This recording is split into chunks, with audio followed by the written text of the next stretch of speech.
Welcome, everybody, to the Sega Genesis Roundtable. It's me, Rob. Of course, you already knew that. Anyway, we're going to be talking all things Genesis tonight. And I wanted to go ahead and introduce everybody that's here.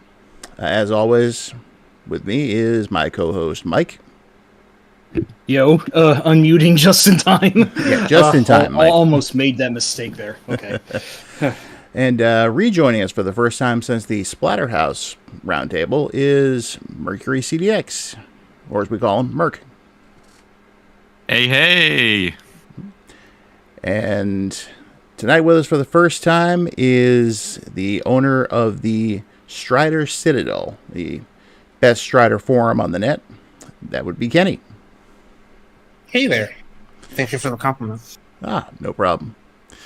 So, let's say we get down to business and start talking about some Genesis here, shall we? Okay. Well? Well, first, do you prefer Peter Gabriel or Phil Collins?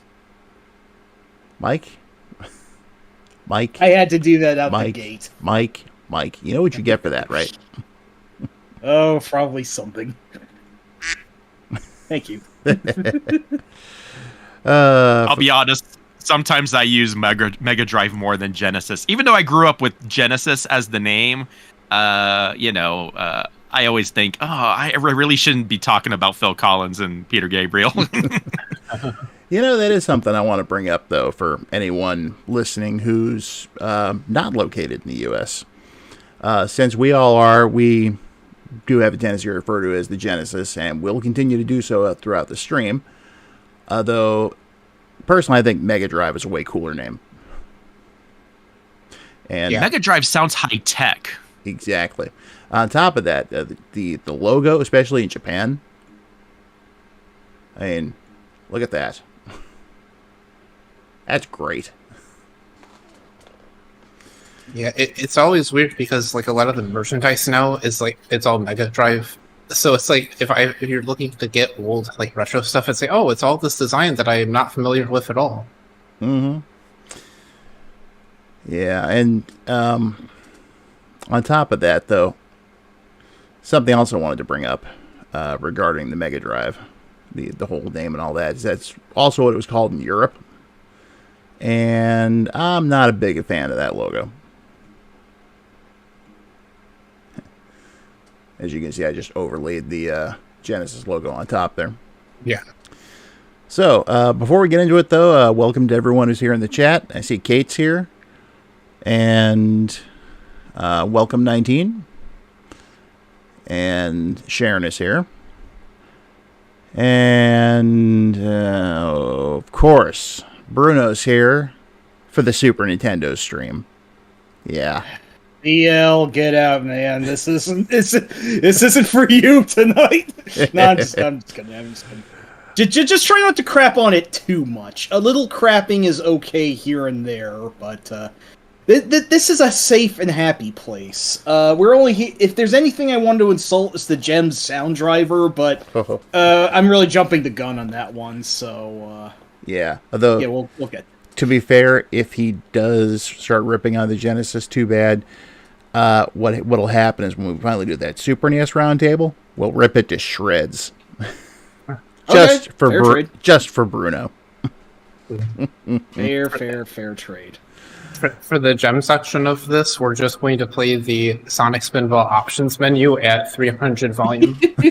So prepare for that, everyone. XXX. I'm just talking about Gem sound. The YM2612 is fantastic. Yeah, and a lot of the custom sound drivers that were used were pretty good too. I mean, we did a whole stream about the El Viento trilogy last week, and that was that used the one that who was it? Wolf Team did. So you had that clap sound effect, which is just, it's funny, but it's very distinctive. And the Crazy Bus title screen. Oh boy. Oh, Lord. Yeah, no, Motoi Sakuraba knew what he was doing with the Genesis's sound capabilities, but I don't want to talk too much more about El Viento because we already had a roundtable that. I mean, I love the game. Don't get me wrong. If it comes under the conversation, it is what it is. But I think Rob had something of a structure he wanted to follow tonight. Absolutely, we have a lot to cover. But I will say, for anyone who missed the El Viento stream, it's right there in the Iron Betty archive, so you can go ahead and check it out. So, where are we going to begin? That's the question. Well, how about the beginning? Oh, you mean the Book of Genesis? Well, Damn on it. the first day, I'll shut up now. Okay, now that we've covered No, I was all, going to say the Genesis. now that we've covered all the Genesis, then let's talk about the one we're here to talk about, Mike. Yeah. Okay. Yeah. Hang on. Yeah. Let's go. Perfect. Saved me from having to do it myself. Well, it was in Japan. The Mark III was kind of also ran after the Famicom and the PC Engine. And Sega ended up turning their attention towards developing a new 16-bit console that was, I think, based on their, what was it, System 16 hardware? Kinda, yeah. It's 16 would have been their newest thing, so something along those lines would have helped them out, like, at least as far as, porting stuff and whatnot, because I think a lot of folks don't realize, at least with the early consoles, even like the Famicom, like, a lot of those consoles kind of like, was arcade publishers really wanting to put their games on another platform, just to double dip on that rich IP. So your three major like Famicom launch titles was Donkey Kong Jr., and Popeye.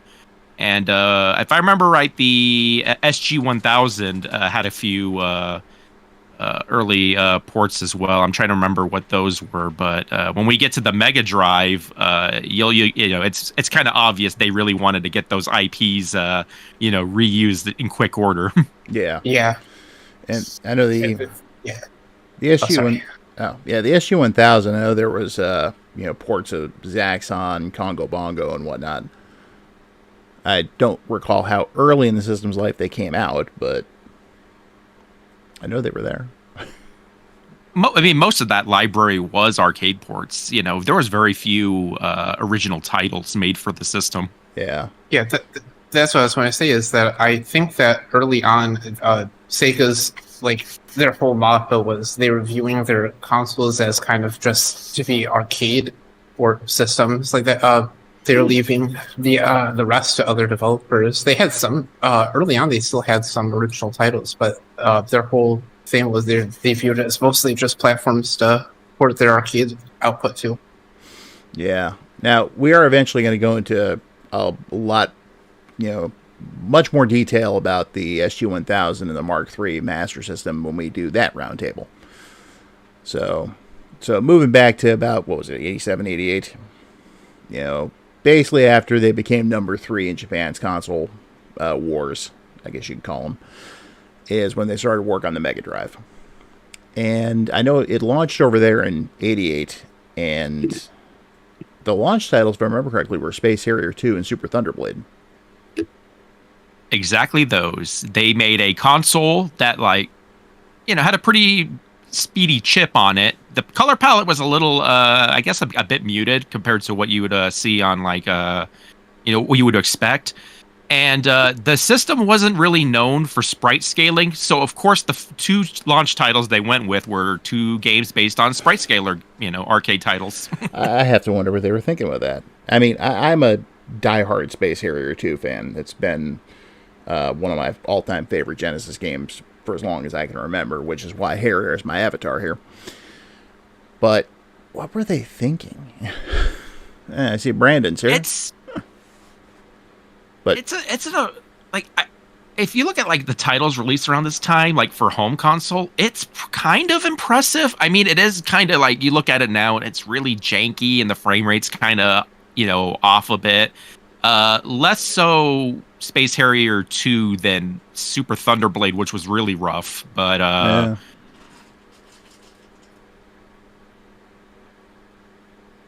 and I feel like this, the system's launch you know, like we talk about like it was in the Mark III / Master System was in a third place position, and kind of unfortunately that's kind of how this system ends up in Japan as well, because Famicom was still at the top, though they were experiencing a period of like software glut. Nintendo was experiencing their own Atari era, like, flood of like bad software, and there's a lot of magazine articles and interviews about this period. But then NEC comes out with the PC Engine a year prior to this, which picked up a lot of steam. So Sega, like in Japan for the Mega Drive, had like an uphill battle because they were competing with two pretty popular systems that were out fairly established. This is yeah, true. And the TG16, a precious little gem. As much as I love it, I still think it's staggering to think at a time that NEC was ahead of Sega someday. But yeah, no, as much as I like the Master System, it didn't have a lot of third-party support, so that, I think, kind of dented its long-term chances. So I'm sure that's something that Sega had to work on getting when they established the Genesis, instead of like 95% of the library just be made by them this time again. Yeah. Anyway, as you can see right now, I've put up the box cover for Space Harrier 2 for the Mega Drive, as it was basically the first. So. And that Medusa, that weird Medusa creature is actually a boss in the game too, so it's not like there's putting something up that's weird and fantastical that just doesn't show up, as was kind of what covers tended to do back then. And even that that little, you can kind of barely make him out, the thing with the sword, that's the ghost armor from the game. And it looks almost just like that. It's actually more visible in the American release. But it didn't take too long before the Mega Drive left Japan and made it out over, I think it was about a year. So it ended up over here in, I think it was August of '89. That is correct. Yep. And it was really starting to get... Yeah, it had a slow start because there were more titles than what it launched with in Japan, but...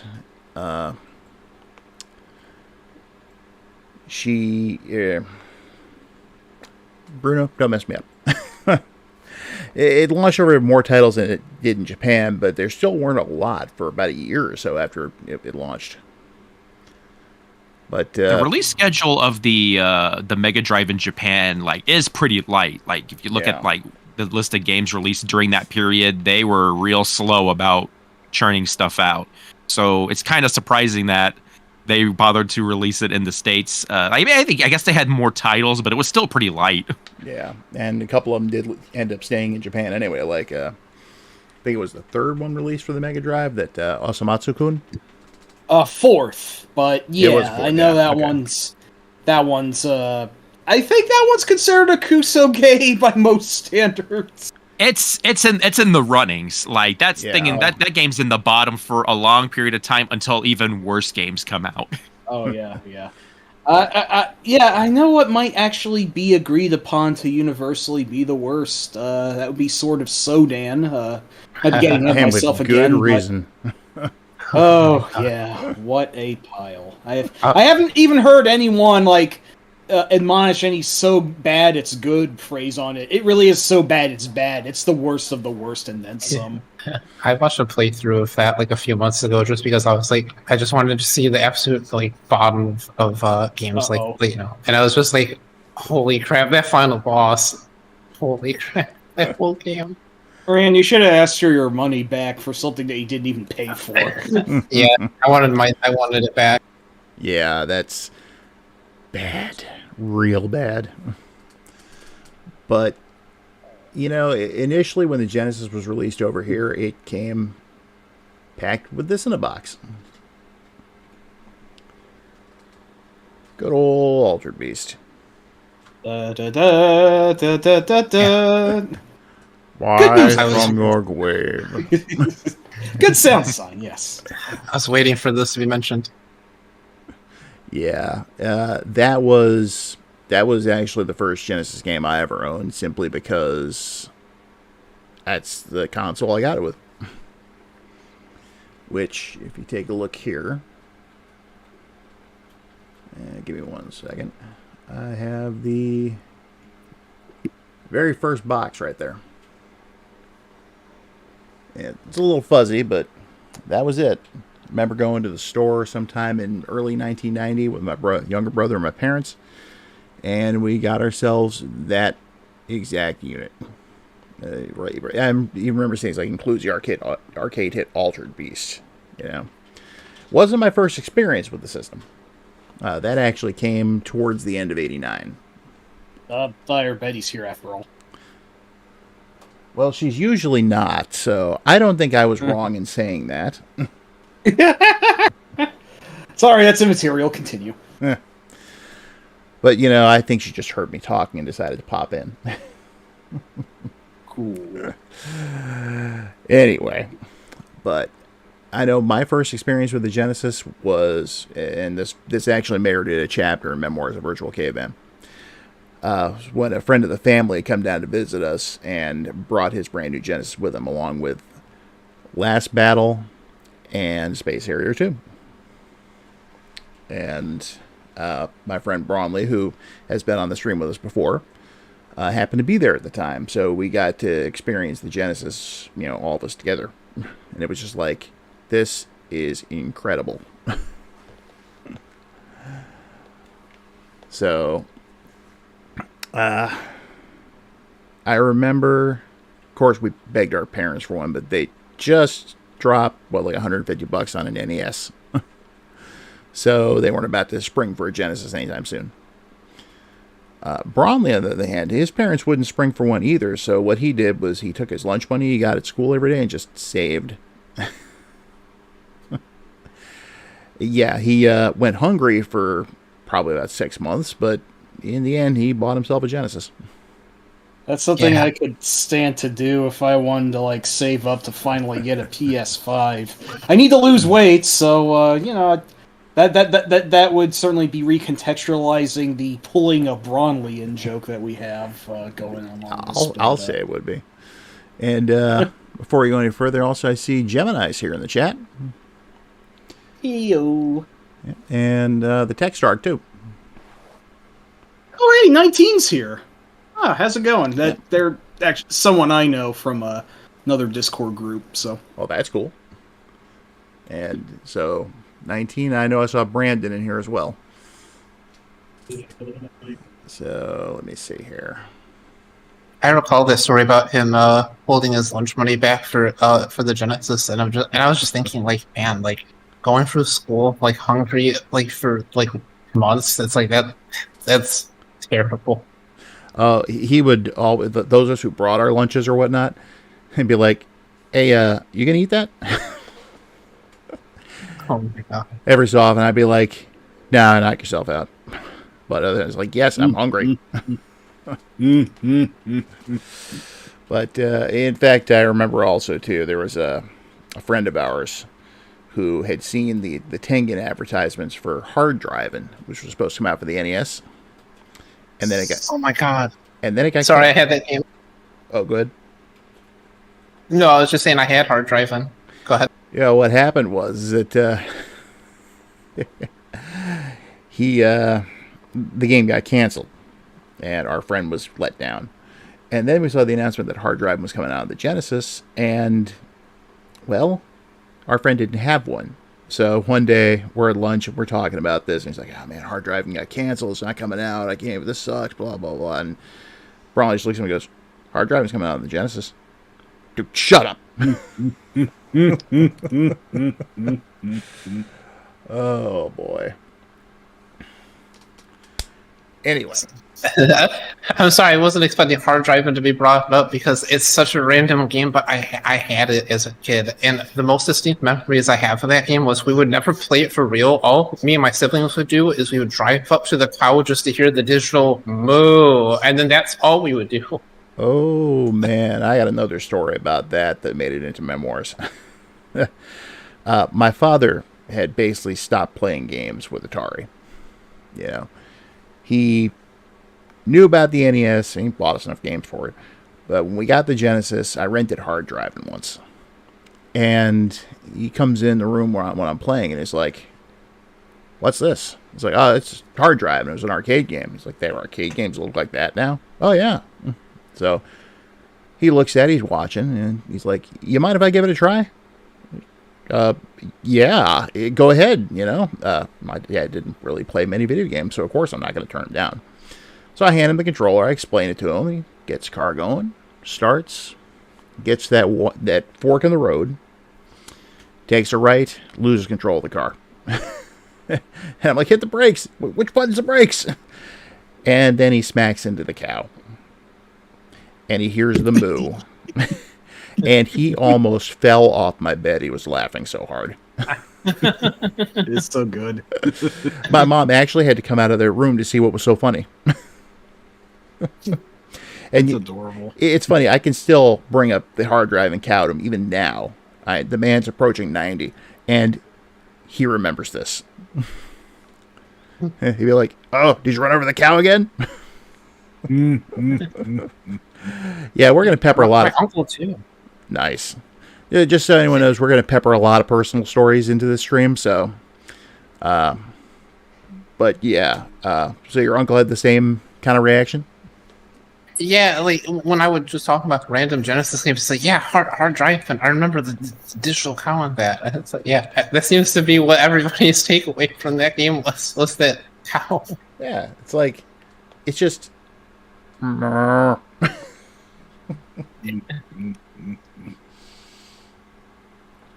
Anyway, one thing I liked about the Genesis that they did was that they didn't just discard the existing Master System user base. You know, unlike Nintendo, who was like, "Yeah, well, if you don't own an original Nintendo, you're out of luck. And we're not going to do any kind of converter for the Super Nintendo." And Sega's like, "We're just going to give that option to you right from the beginning." And they gave us the power-based converter. So if you already had Master System games, there you go. You got like an all-in-one deal. And it also, because it had the card slot on it, could also run Sega Scope 3D games. And, of course, it was completely compatible with the Light Phaser, too, so it was beautiful. I mean, at the time, I had just started to discover flea markets in the area, and they had a lot of Master System games cheap. So I started building up a library of those, too. Because I didn't have one before then. It's kind of bogus that not even today consoles and console makers really seem to have this whole backwards compatibility thing down pat. What's up with that? It's more profitable for them to go ahead and re-release games in a digital storefront. Oh, god damn it, that makes sense. I think it honestly depends on the situation, because I think with the Genesis, part of the reason why they were able to do that was, I think one of the sub-processors in the Genesis was just one of the processors from the Master System, so they were able to easily make that work. But that you have later situations like the PS3 where they made the PS3 such a mess that when they got to the PS4, it was like, yeah, there's no way none of these games are going to play because we like screwed that up. So, but. It really, I think it just depends on forward thinking, and yeah. Like if I remember right, with the PlayStation 2, the main reason it can, play PlayStation 1 games is the PlayStation 1's hardware was used on the PlayStation 2 for like I think sound or managing something else. So it was just like a case of like, well, turn off everything but the PS1 hardware and it'll run fine. Yeah, I think that's basically what happened. Sort of what was happening with the Master System and Genesis. coincidentally, I believe the Super Famicom was supposed to be backwards compatible with the Famicom because the hardware is technically there, but they couldn't find a way to, or an affordable way to make it, make the backwards compatible possible. Sega, with the power-based converter, did discover a way through the add-on, but yeah. Of course, you leave it up to a third-party company to do it for the Super NES, and you get stuff like TriStar, which I still have one of those. It was actually my NES for many years, but this isn't the Nintendo stream. So also, while I'm thinking about it, I vaguely recall this might be the only game that does it, and it was only released in Japan. But there was a Mega Drive quote unquote port of the original Phantasy Star on there, and while all it is a slightly modified Master System or Mark III board. Like it's just the Mark III ROM on a slightly modified PCB, so it can run on the Genesis natively. Yeah, but it runs in Mark III mode when connected. Mm-hmm. Because I think the power based converter is only like a it's just like a pin converter. Yeah, basically, you pretty much hit the nail on the head there. So it was definitely a neat idea though, to give Japanese players all 4 Phantasy Star games on the same console without having to resort to getting an adapter. So too bad they couldn't do that here. Yeah. What you gonna do though? Anyway, it was the pre-Sonic years that it really came to define the Genesis for me, since I was such an early adopter. It seems like there was, obviously that was the golden age of shooters for one thing. I mean, it seemed like every other week, some company was coming out with a new shooter for the thing. And you had stuff like, Phelios and Burning Force from Namco. You had Truxton from Sega themselves. Thunder Force 2 from Sega. And Thunder Force 3, I think Hot B distributed it here. Yeah, if it counts, if running guns count, I know Rambo 3 was an early one for the system. That was pretty decent. Yeah. And there was also, you had other stuff that showed up during that early era. Like, that's when Telenet released Guy Aris through Renovation. And there was Whip Rush, and God, it's just, there's so many that they released then. I'd say, of course, the golden goose of that era was Musha, or Musha Leste, if you will. Arguably the best game that Compile's ever made, although I'm not sure I can definitively say that. That's a pretty wide pool to pick from, but it's my personal favorite. Yeah, that's kind of hard to say when Puyo Puyo Su exists on the system as well. Yeah, I was going to say, yeah, I gravitate towards Puyo. Puyo's great. Can't argue. Yeah, I won't argue with that either, but I'm firmly in the Musha camp. So, and as Sharon just pointed out in Sector X, that was another unexpected one, especially if you look at the original arcade game, it's all cutesy, and then they made it all serious on the Genesis. Oh yeah, I always found that freaking crazy. I actually think I preferred the more serious version. Don't get me wrong, I'm not against cute 'em ups, but I don't know. I was just feeling the vibe of the Genesis one more in this case. I couldn't really tell you why. And for lack of a better word, I'd have to say that particular era of the Genesis definitely felt more Japanese. And then you enter Electronic Arts. Because, they got into it too by starting to do Amiga ports to the console. I still remember playing Populous for the first time. And it's like, well, this is interesting if you like that kind of thing. Which I know you don't for the most part. Yeah, I can play with like the first stage of Populous and then I lose interest.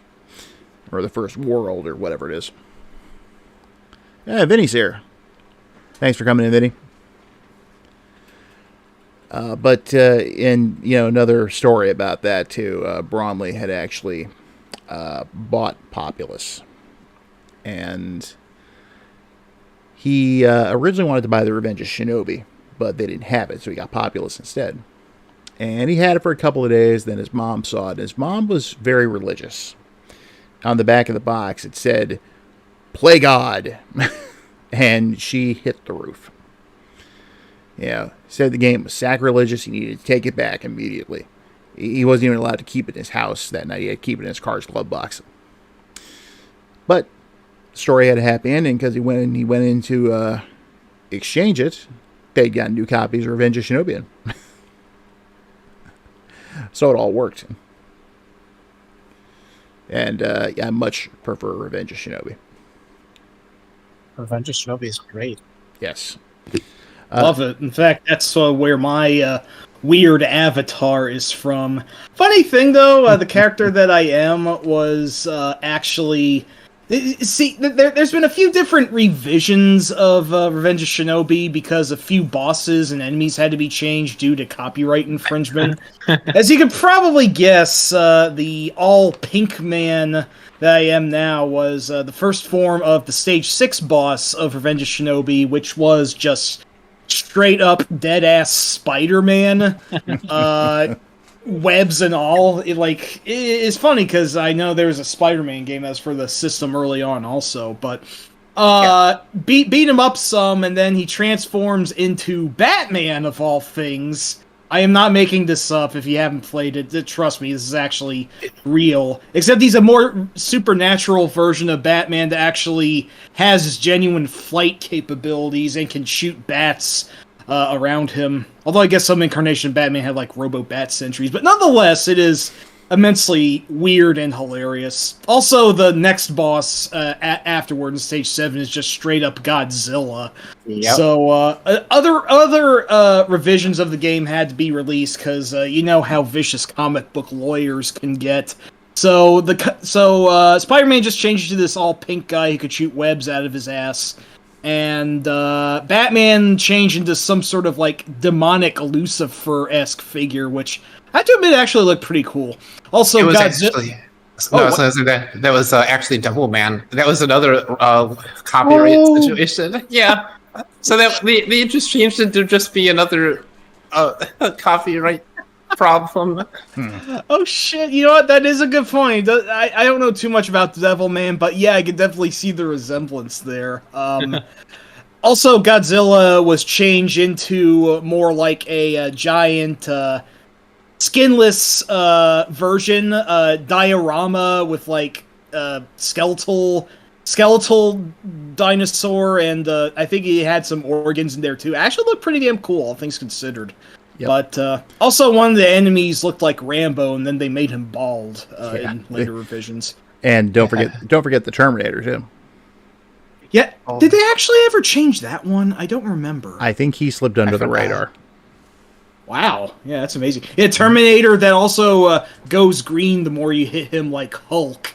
Mm-hmm. Hilariously enough, so yeah, don't know. Yeah, expert is correct. Joe Musashi really hates 1980s pop culture figures. There's actually a Spider-Man-esque enemy in the first Shinobi also, and I know in later editions its collars had to be changed. So yeah, freaking crazy. Yeah, they had some problems too with the original arcade game. Was I think they had some posters that had to be changed with like the Switch release. Yeah, Marilyn Monroe. Yeah, mm-hmm. They used her likeness for some reason.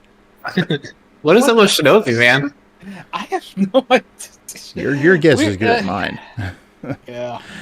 I will say this also, before you go on. Just Sega's, the actual company's output at the time, there were so many arcade-related games that came out, not just the Super Scalar stuff, but also like Revenge of Shinobi.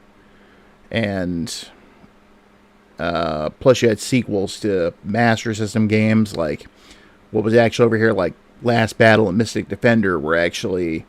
the heck is it? It's Fist of the North Star, basically. I can't think of the actual name. And Last Battle. Well, yeah, Last Battle, but it was Fist of the North Star. But what is the name of the actual Japanese series? Hakuto no Ken. Thank you. And Mystic Defender was actually in Japan, Kujakuo 2, which That one's weird anyway, because it has, the first game was released over here as Spellcaster, and it definitely was like more of an RPG-ish kind of thing for the Master System, but it had action scenes too, and then Mystic Defender was just flat-out action. And there was no way I was not going to bring up Mystic Defender in a Genesis stream. Love that game. But you were wanted to say, Mike. I actually wanted to give Merc an opening because I just realized that the same month that Musha was released was also the Genesis port of Game Ground, which I think might be his favorite game ever made. So, you know what? So on the HG101 Discord, it always comes up about Game Ground. Game Ground is rated too high to some folks, and I wasn't on that episode, so I don't know like what the thought process was. I did listen to it, but it's been a while. But yeah, I love Game Ground. It's such an odd title because it was a Sega System 24 arcade game, and the way the game is paced and the way it plays, I don't know why it was an arcade game at all. Like it moves a little slow. It's methodical. And there's a lot more strategy to it than action, like the way you have to like navigate the stages and progress. And yeah, it never really made sense to me as an arcade title. And then you put it on a home console, and all of a sudden, oh, this because you're at home and you can take your time or whatever, this makes more sense, And if I remember right, one of the producers on the one of the Mega Drive mini consoles, like mentioned Game Ground as like the home port being probably kind of the definitive one because it has extra content compared to the arcade version anyway. And, because the pacing of the game is such that it makes more sense being a home console game. And, speaking of which, talking about arcade ports, your Avatar reminded me of a huge one for the Genesis at the time. Oh, yeah. Golden Axe. So the early Genesis era or Mega Drive era is full of just so many arcade ports, whether it's an actual port, like, we mentioned Golden Axe here, or Altered Beast, or like kind of sequels, like Space Harrier 2 and Super Thunderblade. Both of those weren't really arcade ports. They were kind of just like, here's the sequels, which made sense. Both those games were popular at the time. But yeah, like Golden Axe has a pretty quick turnaround time from what I recall. I think it was only like, I think they were both like the arcade game and the console game were released within the same year, if I remember right. Yeah, I think you're right. So it's like, it's really weird to think about how quickly they were willing to cannibalize potential arcade sales to get a home console port out. Because that's a big thing that I know a lot of like third-party developers who did arcade titles were kind of concerned about. They didn't want home sales eating up potential arcade revenue. But Sega, they own both. They didn't care. It's like, let's get, if Golden Axe on home could sell consoles, why not?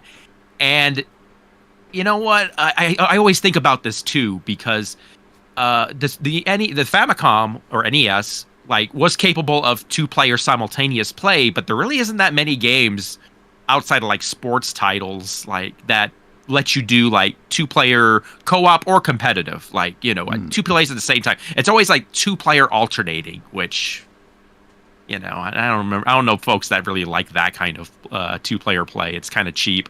But Golden Axe, here's Golden Axe 2-player simultaneously, for a beat 'em up, an early beat 'em up, which is a pretty good selling point for your console. Is like, hey, we got this latest beat 'em up. You can play 2-player, no problem. Because I think this is also the time where some arcade ports were still just doing the either alternating or single player only. Yeah. Like, I'm trying to think of like games like, I think Rainbow Island on the Mega Drive was only a single player game when it was a 2-player game in the arcades. Now, here's a question for you. Speaking of that, though, did you ever see the early Genesis commercial for Golden Axe? Oh, no, I did not. It's been a while since I've seen Genesis commercials. My history with the Genesis growing up is kind of odd because I didn't actually come to the States until about 92 or 93 thereabouts. I was born in the States, but like I lived overseas for a while. I won't get into like very specifics as to why I came back, but yeah, so I missed out on like those early commercials. Well, I'll tell you about that one, and I know it's on YouTube somewhere, but it basically starts off with this kid playing his Genesis, and all of a sudden his parents open the door, and they're like, "Tommy, we got your Golden Axe," and they wheel this full-size Golden Axe arcade cab in, and kid turns around, he kind of shakes it a little bit, and it's like, "You can have arcade, perfection in your house with Sega's new Golden Axe," and or something like that, and of course it shows screenshots of the Genesis game. It's like, and this was a big deal that Sega made us. Plus 2 more levels in the arcade game. And of course, in the end, you see him playing Golden Axe on the Genesis. And this was before all the Sega Scream stuff and all that. So it just kind of... Sega! Exactly. So it just kind of ended with, their whatever slogan was at the time. It wasn't quite Genesis Does yet either. Welcome to the next level? No. That was later. Yeah, it was a lot later. Okay. But, speaking of stuff like Golden Axe, and what you're saying about sequels, you had Revenge of Shinobi was a sequel of sorts. There was the Genesis Shadow Dancer, which was kind of a sequel to the arcade Shadow Dancer. Oh, yeah. Great one. Yeah. And everything hummed along nicely for the longest time. And then... Oh, go ahead.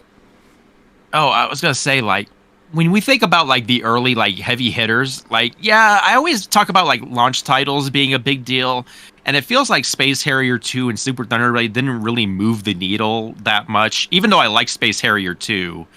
But I feel like like a lot of these early titles, like we mentioned, like Altered Beast kind of did okay. There was an Alex Kidd game people kind of forget about. Phantasy Star 2 is probably one of the more like notable games, but RPGs, at least in the West, weren't as like they hadn't quite taken popular, off yet. I suppose. At least on the home console front, like computers is a whole nother story. But I would say like out of like the major titles in that era, like the first really really big one was probably a little title called Daimakai Mura, or as we know it here, Ghouls and Ghosts. Yes, which was something else I wanted to bring up.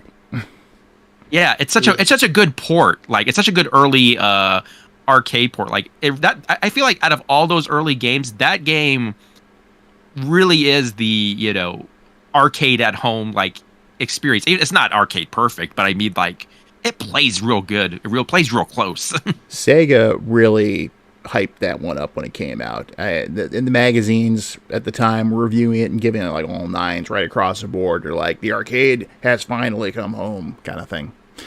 Before we go on, I want to welcome Bats in the Bell Tower into the chat, who, if any of you were around for the Splatterhouse stream, he was the person who had composed and played that awesome remix of the Splatterhouse re-end credits. Oh, excellent. Oh, cool. I really like that. Yeah, I remember you commenting on that, Mike. Yeah, it's excellent. But look what Sega did, because, the Sega basically reprogrammed those games, and with Capcom's help. And you had Ghouls and Ghosts, you had Forgotten Worlds, and then there was the big heavy hitter that they hyped up as being the first and only 8-meg game ever, Strider. Oh. The Strider port is also nearly dead on. In fact, doesn't it actually do a few things better-ish from the arcade version, or am I misremembering? Well, Kenny, I think this is definitely in your field of expertise here. Yeah, when you first started bringing up the Capcom ports, the most interesting thing about all of these is that they were all handled in-house at Sega. They found it pretty easy to port them over because the CPS2, I think, it was the one. The architecture was very similar and easy to port over to the Genesis. I think actually also another part swimming in my mind is I think the Ghouls and Ghosts port was a very early title that Mr. Yuji Naka worked on. That is correct. Yeah, he actually used part of that, part of the way that the game handled physics to work on his Sonic engine. Sonic mentioned anyway. But what else to say about that?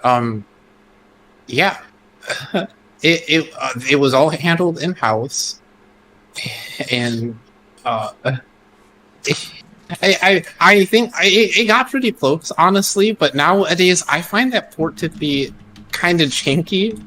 It has its issues. It shows it. Yeah, it's mostly like So the guy. Another thing is that the people who worked on that port was a lot of the same people who worked on Revenge of Shinobi. So there, the Strider port has an original ending that. We have translations from one of the old Sega magazines, the Spec. I forgot what it stands for, but they even said in the interview, they're like, yeah, the ending's kind of exactly like Revenge of Shinobi is. He's like, yeah, it's because we had the same guy do both of them. So there's a lot of staff overlap between Striker and Revenge of Shinobi and some other early titles in that era, but. Yeah, that port does show its age though, because the programmer did as best a job as he could, but it's really janky by today's standards. Like he played the arcade port, and it's a little rough. I was playing the port like a while ago just to refresh myself, and I forgot that there's a lot of parts in that game where the game looks like it's loading. Like it's like you get these little hiccups where it's like I gotta load in some assets. It seems like before I can continue on. Yeah, dude, it feels like that port is about to break at any minute. It's not bad, of course, but it does feel like, man, they're pushing it with that. Well, it was the first and only 8-meg game ever, but. I guess I should bring up real quick the reason that like a lot of these ports existed, and we didn't really talk about it much, but there was a lot of X68000 games ported from here as well, like Thunder Force 2 and whatnot, and a lot of that was because similar CPU hardware. They were all using the Motorola 68000, so porting in theory shouldn't have been too complicated. Yeah. Mm-hmm. Before we go on, just wanted to say hi to Heihan, who joined the chat. And he is actually from the UK. So, let's put here, in the Mega Drive era, they had these mock pirate TV station style ads with a pretty memorable Cyber Razor cut one in particular. I'd have to wonder if that's on YouTube. I'd like to see that. Oh, speaking of which, another thing for Strider is that we also, a part of that spec interview translation that we have, they were talking about how the Genesis porting team saw that. So they told a story about how the marketing team was trying to get information for a commercial, and then the marketing team went, we don't really care what we have to say, we're going to do our own thing. And then later on, the staff saw the commercial that they released in Japan for it, which, if nobody knows what I'm talking about, it's a bunch of just men yelling, I think they're shirtless, and they're just going, they're just making noises, I guess, trying to mimic what Hiru's slashing voice clip is, and then it just plays a clip of Strider, and that's it. And they tell the story of they're just looking at each other oh, what? Yeah, that is the weirdest damn commercial. Speaking of the Japanese Mega Drive, though, there was something that Sega advertises they'd advertise as it was going to be coming to America at some point, and it would have been a first for America, but it actually come out, and that was the Mega Modem, which they were going to retitle the Telegenesis Modem. As you can see it right there, and I guess it got some decent use in Japan. So, but I guess they felt that maybe the market wasn't ready for it over here. Yeah, the big things about that are there's very few games that use it. I know that Cyberball had support for it, and I think the code for it is still kind of hiding in the US ROM that was just dummied out. The big things that the Mega Modem did, though, there was the Sega game Toshikan system, which is kind of an early Sega channel or like download system, and you could download like small games on it. Two of them ended up getting physical releases outside of Japan. Oddly enough, it was the port of Flicky and a port of a game called Shino Meikyu, Labyrinth of Death, which we got as Fatal Labyrinth. Yeah. If I remember right, those were like budget discount like releases in the West compared to like normal priced cartridges. Yeah. Just due to the size of them. Yeah, because Flicky wasn't supposed to be like a full title. Nope. Right.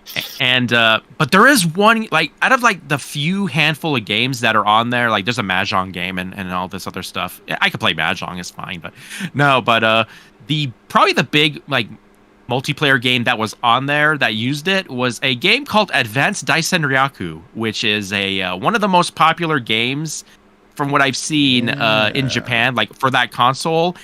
It's a military strategy RP, or not RPG. It's a military strategy game, turn-based.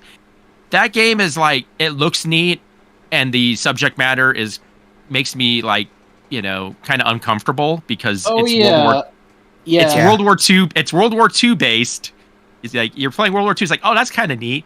You play as the Germans in that game, and only the Germans. Yeah. Oh, there's not even an allied option. Wow, it's weird because I think it's one of the few Daisen Ryaku games where it's very like focused like that. Because every other one, including like the previous like Super Daisen Ryaku, like you could pick which side you play as, and then you play through their like war campaigns and whatever. But this specific game, they were like, just play as the Germans in these what if scenarios. That reminds me of that wouldn't fly today in the political climate we have. There was a Famicom strategy game as well that did get released in the U.S., but every reference to World War II, the Nazis, because basically you play it as the Nazi army in Africa in the Japanese version, but it was all made extremely generic for the U.S., and that was Desert Commander.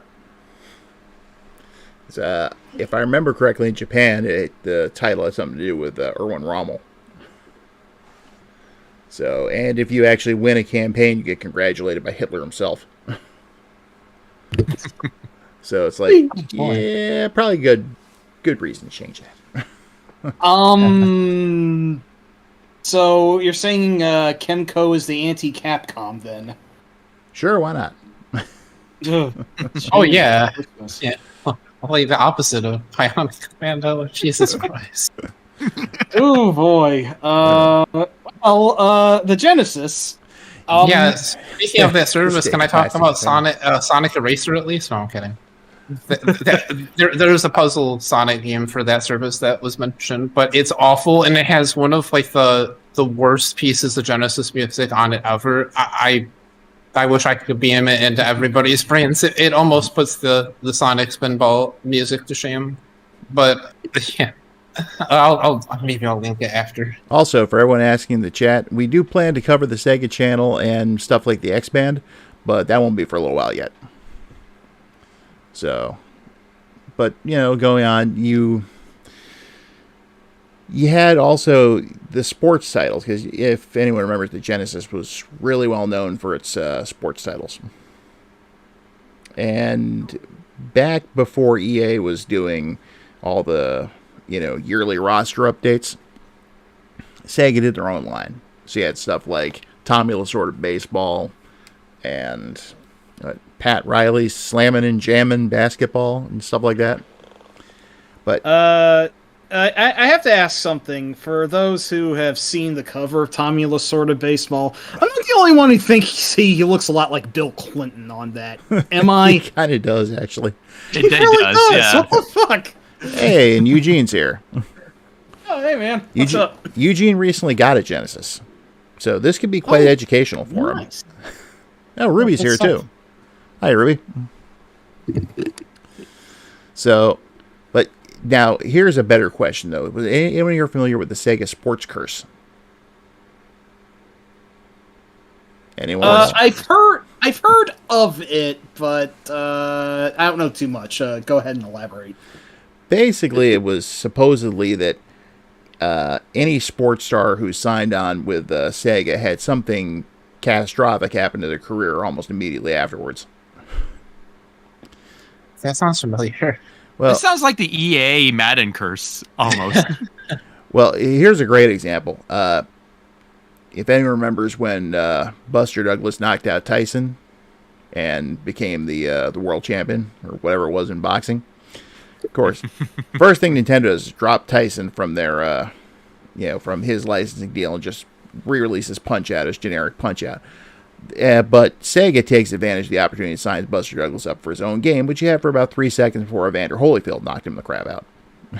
It wasn't even an original game. It was just a rejiggered port of Final Blow. a Taito arcade. Yeah, a Taito boxing game called Final Blow from the arcades, which as much as I love Taito, that one honestly wasn't great. It's just kind of janky, and I have no idea what I'm doing in it half the time. So I guess it's fitting that Mike Tyson got one of the greatest video games ever made with his name on it, and the Flash in the Pan Douglas only had this as his consolation prize. So, At the same time, go ahead. Oh, I was gonna say like it's almost slightly off tangent, but I should bring up that like the Mike Tyson Punch-Out situation. I think that was basically just the licensing deal for that just expired, and they just never bothered to renew it. and also considering Tyson's trouble not too far around the corner, it was kind of a prophetic wise move on Nintendo's part, I suppose. But I'm pretty sure Nintendo was just being cheap. They were like, people know what Punch-Out is. We don't need Mike Tyson attached to it. yeah. Are we talking about Michael Jackson's Moonwalker already?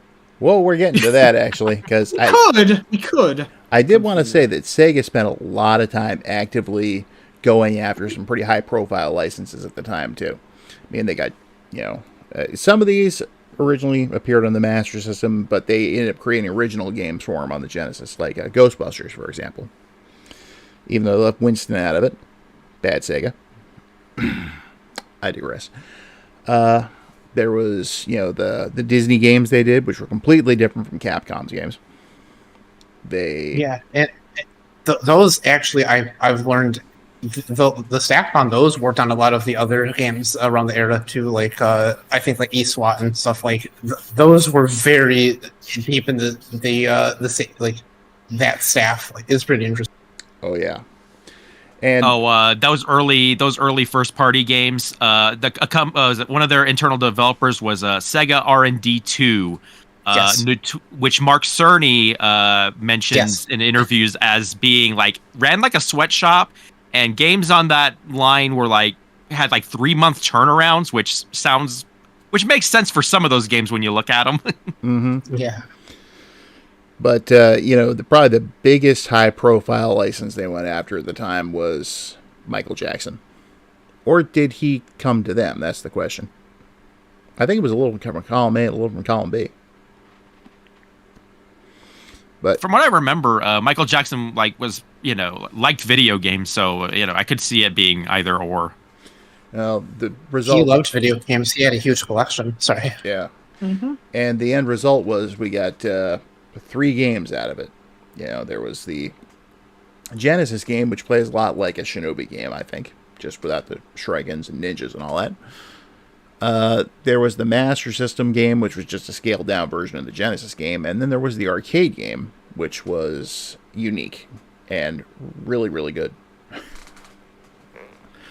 But it definitely had the whole Michael Jackson thing. I mean, his input in that was pretty much hands-on throughout the whole thing, as I recall correctly. It still kills me that after you rescue all the children on a level, let's not ruminate that too much, to point you towards where the sort of mid-boss encounter is afterward, Bubbles the chimp, of all things, rides in and points the way as he perches on Michael's shoulder. That's freaking crazy. Wow. Yeah. Only in this era of pop culture would something like this exist. It still flabbergasts me. Yeah. Also, welcome RetroDoc79. Glad you could join us. So, but yeah, that Spider-Man game was another one they went after, which I think was led to the official licensing of Spider-Man for Revenge of Shinobi. Yeah, it was. Yeah, that was called Spider-Man versus the Kingpin. Yeah, and that was a game that I played a lot as a kid. Oh yeah, I remember not being impressed with that one. It's not very good by today's standards, but like some of the stuff in that game, like I recall like so vividly. Like I remember I tried to turn the difficulty onto the highest one, which is called Nightmare, I think. And if you do that, Venom shows up just like pestering you throughout the game. Like the first mini boss is some stupid like what is it, like the gorilla, was it? Or is it the no? forklift? I'm sorry. Yeah, the guy in the forklift. Yeah, sorry, I was blanking on the name. But yeah, so during the forklift boss, like behind him, like Venom is just like pestering you, like, and you had to like hit him a few times, and he like just you peace out, and it's really that blew my mind. I was like, why is Venom showing up at the higher? Like that was really cool as a kid, and I love Spider-Man and Venom when I was a kid. So that game probably set me on a path of liking like rival characters like that. But by today's standards, that game is it's pretty rough. Yeah, And it had a Sega CD port too, which like has a bad ending where Kingpin kills Spider-Man too. So that's cool. and the animation on that one was interesting. It actually had animated scenes. So while I'm thinking about it, I'm not like a Marvel historian or anything of the sort. So was this around the time when Marvel was having financial issues? Like, because I know like by the mid to late '90s they were like having like just license anything they can, get as much money as they can. But I don't know about like this early Sega round. Well, I'm pretty sure it was. Yeah, or at the very least, it was the beginning of it. I remember that was right about the time they revamped the X-Men, which led to them getting their own game. And that was like, became one of their biggest sellers at the time. And they also had the cartoon that came out at the same time, which everyone loves, which, to be fair, is a really good show. But yeah, it was right around the time that they were starting to run into their bankruptcy problems. They weren't exactly the powerhouse they are today. Or better or worse. Yeah, exactly. Well, I mean, you get that Disney money. Oh yeah. But yeah, Disney, that's another thing too. You know, when they licensed Disney for the Genesis, they also put stuff on the Master System. A lot of times they were games that were exclusive and they were different. Like, for example, Donald Duck. The Genesis had Quackshot. The Master System had the Lucky Dime Caper. Oh yeah, both very good games. Oh yeah, all considered. Yeah, they made good use of Disney's license. Both the SMS and Genesis Castle of Illusion were really good. Yeah, those were even different. Yeah, exactly. But there is actually something else I wanted to note, if I may, about the Genesis, even in its early days, and linking to what we have said about like ports of Capcom games being on there and actual celebrities lending their likeness. Out the gate, Sega was already patching up one of the major holes in the Master System's run, which was to get actual licenses for it. So they curried the favor of more companies working on it, so that they weren't just all doing the like 95% of the library, which is why they got the likes of Capcom and Toplan to lend their games to the thing, and I think it really did help to have it go a long way, like saying, hey, you know, we have these guys that worked on Nintendo systems, and also I think at this point some companies had been burned by Nintendo's very draconian licensing policies, so they were eager to lend the competition a leg up on the pile. And you know, I distinctly remember seeing a 2-page ad that had the original Sega Genesis seal of quality. Not the one you can see here on the screen, but it said in very large letters, like 17 companies have earned the right to show this seal. And then they had a list of all the companies plus screenshots of all the games they'd had in the works. A couple of those never materialized, but most of them did. If I remember right, like with third parties, like Capcom was weird because they didn't actually publish anything on the Genesis until like the latter half, like post Street Fighter 2.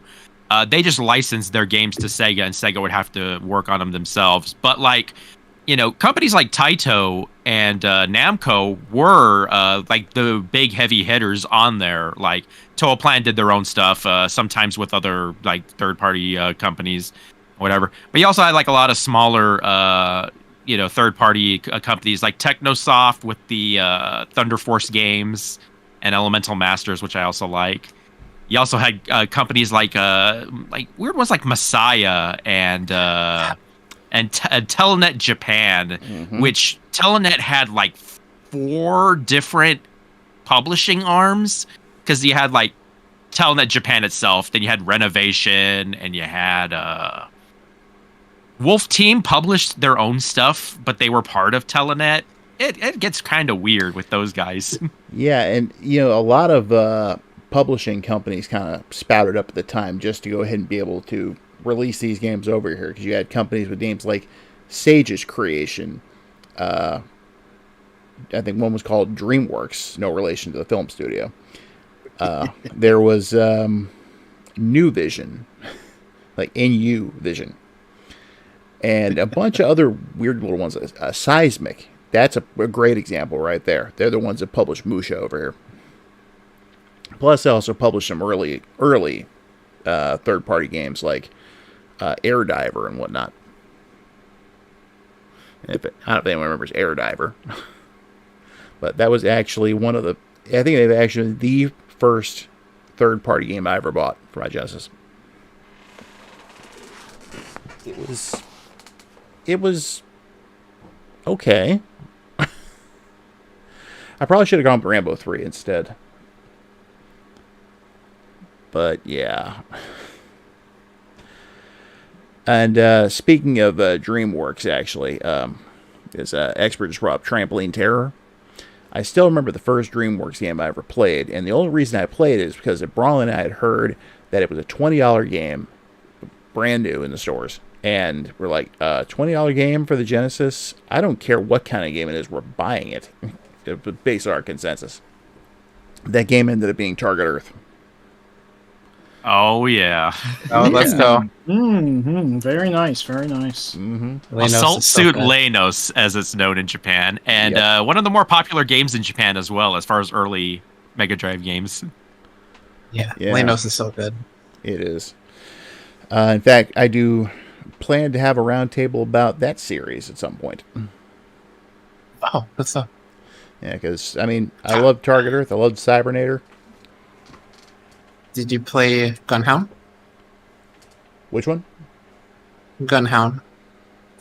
If you haven't, I could talk about it later or some other time. But the people who remade Lenos, they remade Lenos because they made a indie game that was basically just like Vulcan. It was called Gunhound. It's also very good. Oh, no, I never did play that.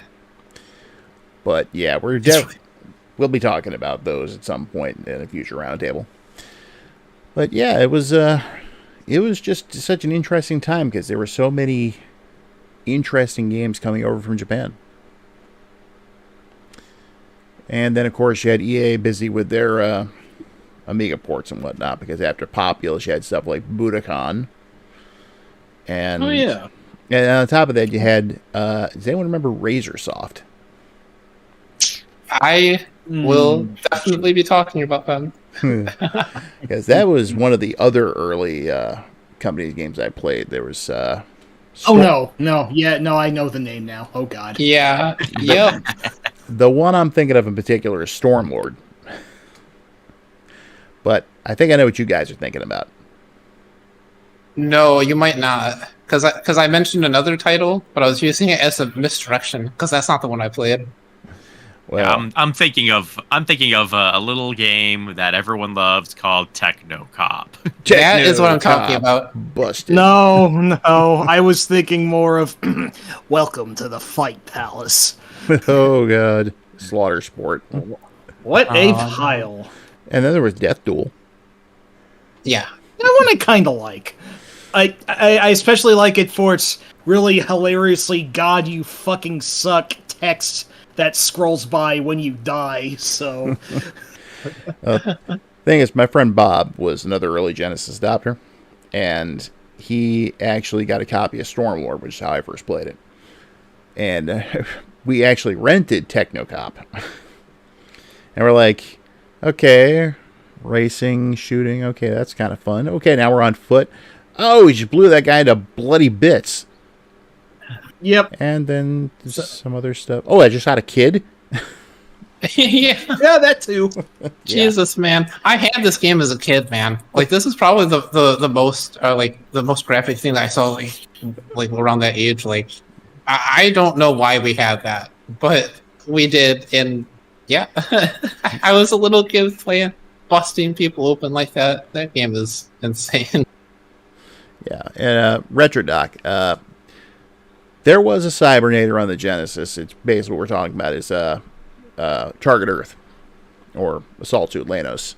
It was the predecessor to what we know as Cybernator in the West, which I still think is a dumb name, and honestly I prefer to call it by its original Japanese title of Assault Suits Vulcan, or however you pronounce it. Yet the story of Lanos actually takes place after Vulcan. Oh, so Vulcan's a prequel. I didn't know that. Mm-hmm. Yeah, because the ending of Vulcan actually has like a text scroll of like, please, we need help, we're running out of supplies, which is supposed to be the backstory of the first game. Yeah, you find out. You find out in Lanos that the enemies attacking you are actually what's left of the Earth Expeditionary Force, and they'd come back after like 100 years. And even though the main character tries to say, well, it's like there was a world war at the time, we couldn't help, and they're just like, that's a bunch of BS. We contacted them, and they said that we're on our own. That makes sense because like pretty much all of Target Earth takes place, I think, in space. Maybe it doesn't. My memory's kind of rusty, but I know that I think Vulcan felt more terrestrial for the most part, and like it wasn't quite as out there and in uncharted territory. Although I might be wrong. It's been a long time since I've played either of them, especially Lanos. No, you're actually correct. Oh, cool. Yeah, what Vulcan does, it tells the story of the final days of that war. And then Lanos picks up like a century later, I think. So I thought it was a decade, but it's been a while. Well, century, decade. All I know is that the Kron used cyborg technology to keep themselves alive. So, yeah. But for those who haven't played it, I'm not going to say anything else in that. But we should save it for the actual roundtable. My bad. But I will say that some of the characters from that are like sort of also from the strategy series Landgrisser, if I'm saying that correctly. But I think we didn't get a lot of we didn't get a lot of those games. I think the first one didn't.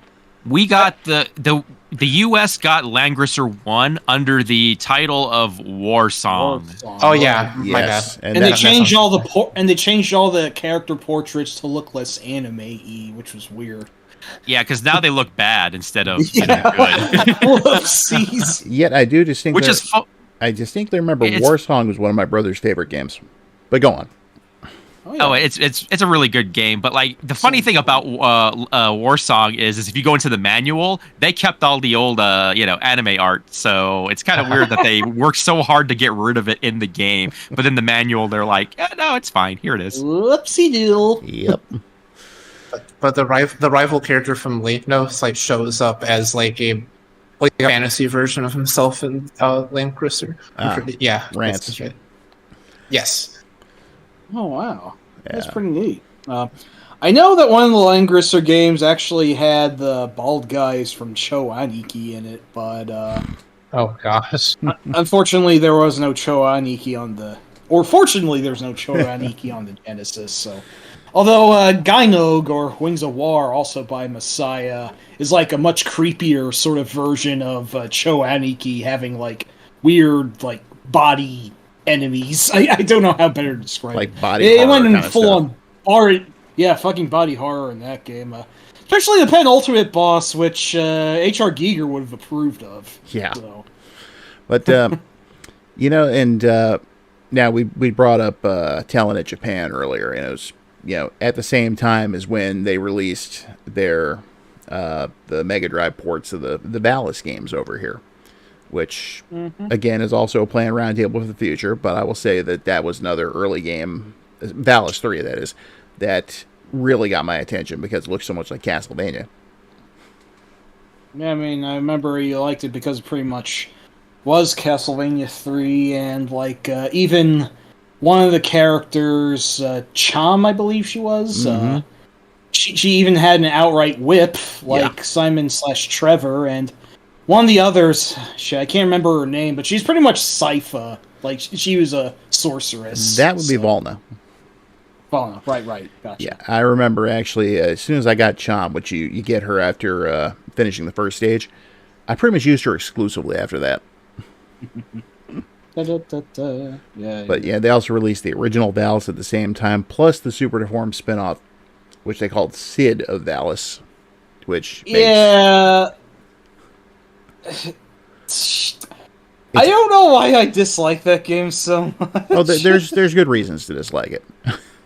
Yeah, don't feel bad about it because when I look at Beat Mega Drive's Raider ranking charts, that game is like pretty close to the bottom. So. Oh yes.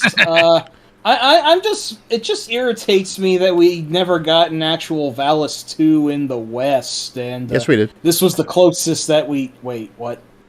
It's on the Turbo CD. Oh shit, you're right. I'm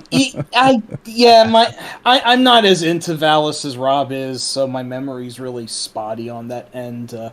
It's a neat series, neat enough. I just like El Viento more, which for some reason I oddly pit them against each other, and I don't know why. Well, it's funny because we also got Valis 4 over here. That's right, we did. On the Super NES, and they pulled an Ernest Evans on it. That's right, all story got booted out for better or worse. Mm-hmm. But, as you mentioned, El Viento and Ernest Evans were both released here right around the same time. So it was kind of a golden age for fans of shooters and action games and things like that. And yeah, I was I believe the term is my cup runneth over. I mean, I was actually I was born more or less around the time the Genesis came out in the West, so, and sadly for much of my entire first decade of existence, I was very shamefully a Nintendo fanboy, and I will pay for it eternally, I am sure.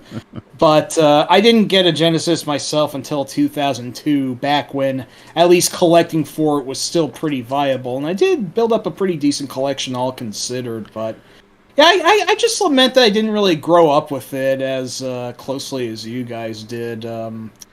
At least, I mean, I certainly made up for it, but my nostalgia for these games isn't any less valid just because I wasn't there at the time, is it? No. If it is, feel free to tell me off. No, it's fine. You're good, Mike. Gotcha. Well, I because for me, like I had a Genesis when I was growing up, but I only had so many games for it. Some of my favorite games now, which definitely be talking more about later, because Gunstar Heroes is one of the best games of all time. But it is. Yes, you're right. I didn't have that as a kid. That's something that I only discovered through, the E-word emulation. But I think that's just as valid. Like, oh yeah, there's so many games that I didn't play as a kid that I adore. So. Now, I will say one thing. Sega didn't do a lot in the way of peripherals or whatnot at the time, beyond the power-based converter and this little thing right here. That was the original arcade power stick. I remember Braunley having one of these. That sucker was heavy. I don't think I've ever seen this somehow. What the hell? Yeah, and it's pretty much arcade hardware. That stick is super sturdy. Buttons are huge. Wow, and they have turbo ability as well. But when you sat this thing on, you could feel the weight. So nice. And they ended up doing a 6-button version later. But go ahead.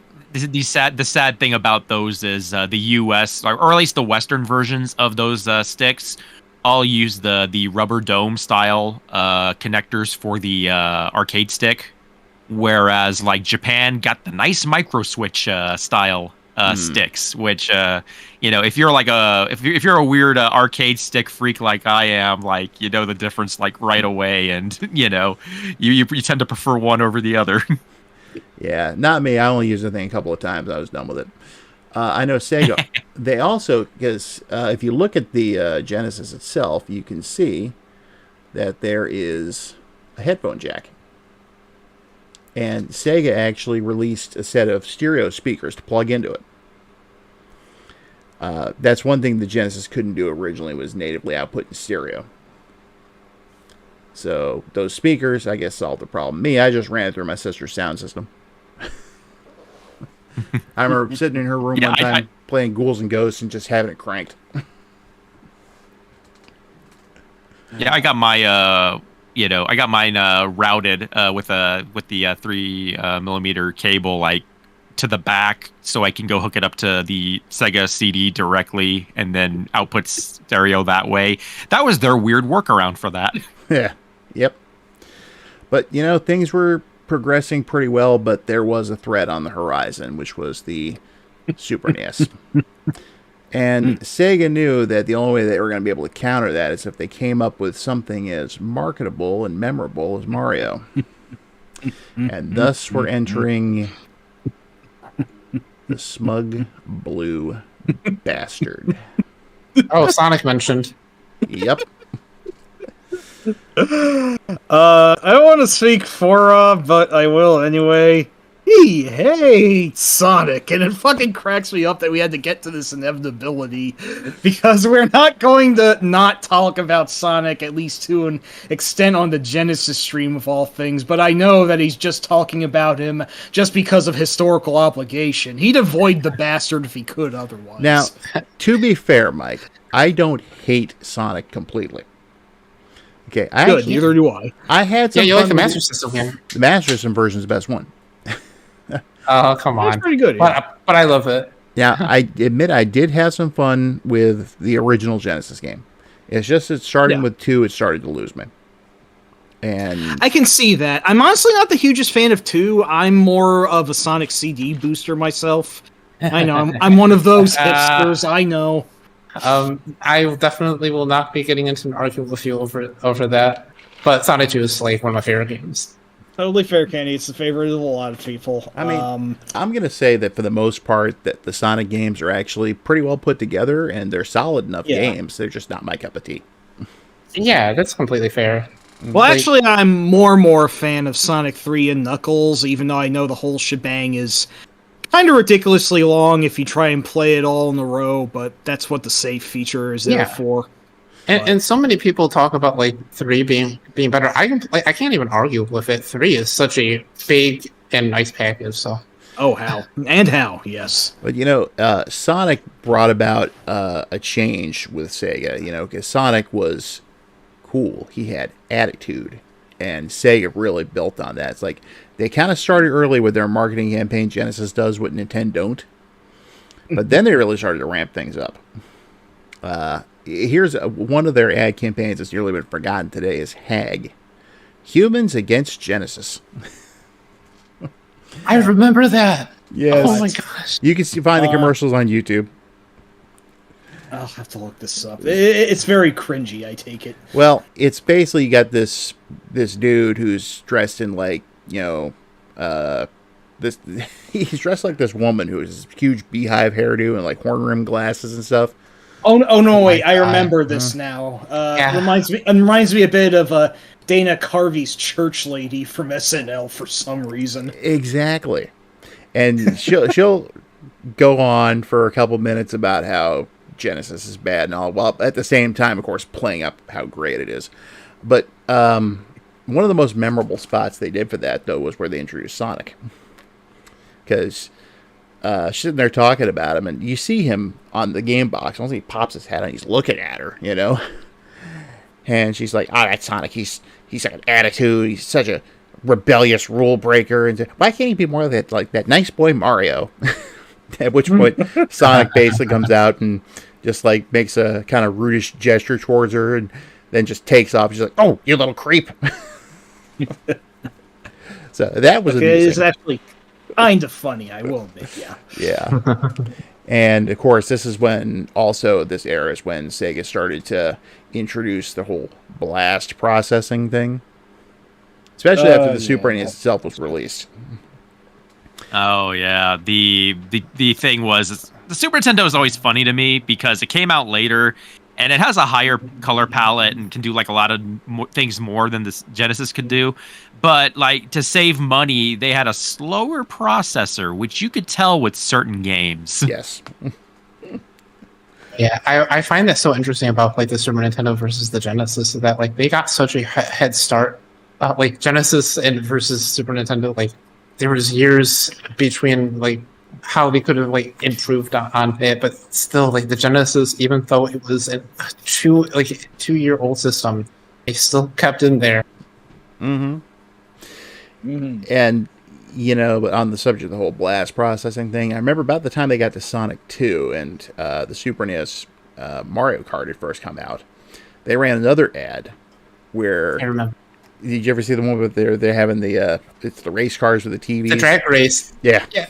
And of course, Sonic 2 just boom, right past it. Meanwhile, the one with Mario Kart's kind of puttering there. But they had to use Mario Kart for that because there was no way they were going to use F-Zero. Like that would have like not really been a good comparison point. No, F-Zero was actually cool. No, shut up now. And Sonic's introduction kind of also jump-started one of the two big shifts in gaming in the 90s. And that was the overabundance of cutesy mascot platformers. Because everyone wanted to get their cut of that Sonic money. Not the greatest follow the leader campaign in game history. I'm sure some people have some nostalgia for that era, and even for some people it might have awakened some things in them that they didn't really pick on to. I'm not saying that against furries. I do have several friends who are of that circuit. I'm just not one myself. I'm just going to say... There's nothing... I'm just going to say this, Mike. I wanted to get through the stream without that being brought up. For every Rocket Knight Adventures that came out, you had 10 awesome possums. Jesus Christ. Exactly. I've been sitting here being like, Rocket Knight Adventures, Rocket Knight Adventures. Rocket Knight Adventures is absolutely the best one of those. Although, as many people note, it barely even plays like Sonic, and Sparkster himself doesn't really exhibit much tood. At least not in the first game. The sequels, unfortunately, did make him look more Sonic-ish in his sprite, but the original RKA, fucking immaculate. One of the greatest action games on the Genesis. One of my personal favorite games ever. So I split with you guys, though. I do like the second one better, but I'm not that the first one is bad at all. I love the first one, but I do like the second one better. The question is, which second one? Because there were two. No, I mean the Genesis one. Okay, because there were two Sparksters. Yeah, a tale of two Sparksters. Yes, it's a weird situation. I still haven't played the Super Nintendo one. I've been trying to. I mean, I intended to rectify that, but is it? Okay, Kenny, I'll tell you this. I almost like the Super Nintendo one more, except for one single fucking boss fight in it that is so terrible that its existence alone makes me prefer the Genesis one. I'm not shitting you. Jesus. The mech battles in the Genesis version are a little bit rough, though, but... Oh, it's not as rough as the one in the SNES game. The fucking overhead punch-out bullshit. If you're trying to fight the actual true final boss of the game I have never fucking beaten it on my own power. It's so cheap. What do you expect me to do when you just spam at me like that, you big metal fuckface? God damn it. And on that note... totally irrelevant to the Genesis right now. I'm sorry. Expert asked Kate asked in the chat, what did you like about Sparkster on Genesis, Kenny? What do I like about it? I think the art style is really nice compared to the first one. The first one has I like the way the first one looks, but in comparison to it, it looks a little bit washed out. It kind of makes me think of how the Tiny Toons game looks on there too. I've had the Tiny Toons game as a kid, and nowadays, from what I remember looking back at that game, it just looks like stylistically really like weird. I guess from what I remember, but not that it's a bad game or anything. I like the way that the sprite. I actually think that the first game has better sprite animation in terms of like his expressions and stuff. The second game does not have like good expressions with like the way that the sprites are animated, but I just like the way that it looks. And the mechanics with the rocket like automatically refilling it really changed just the way that it plays into more of like a, I don't know, it makes it more actiony. It makes it like it's more of a game about traversing the levels instead of being kind of smaller scale like the first one is, from what I remember. Like I don't know, it's pretty different, honestly. Yeah, like the booster refilling, getting a lot more movement out of it that way. It has a different vibe to the first one. I got into the second one. I beat the second one. I've never beaten the first one, which I want to fix one day. But also in the second one, like if I may like ramble just a little bit more, I love that is this name Axel Gear? The boss fight against him in that second game is like one of the best Genesis boss battles. I think like when you finish him, like both of the characters like land on opposite sides of the screen, and then like it's like a 5-second wait, and then his helmet splits off and he flies away. It's so like, I don't know, it's goofy, but I think it was so cool. And after that, he gets the final sword. If you collected all of them, he turns golden like Supersonic. It connects to me in a way that I should probably stop rambling about because it's getting into Sonic territory.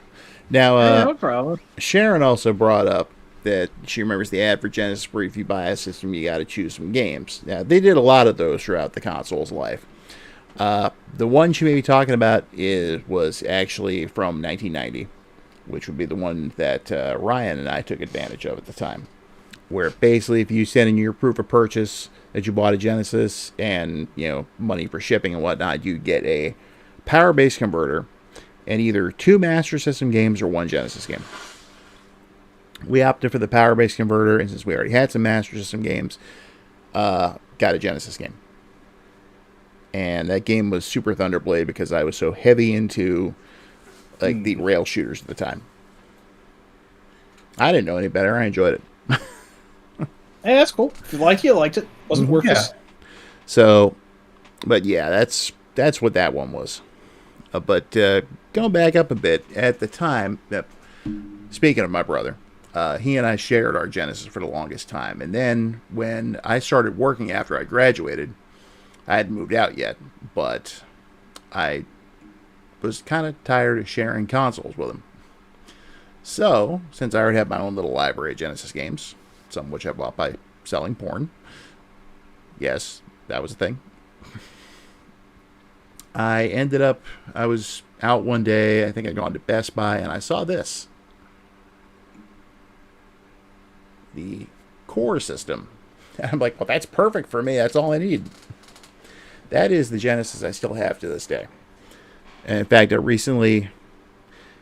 one moment. No, Eugene. I did not sell porn of myself. I smuggled porno magazines into school and sold them to guys that wanted them. Because it's not like today when you can just go online and get whatever you want.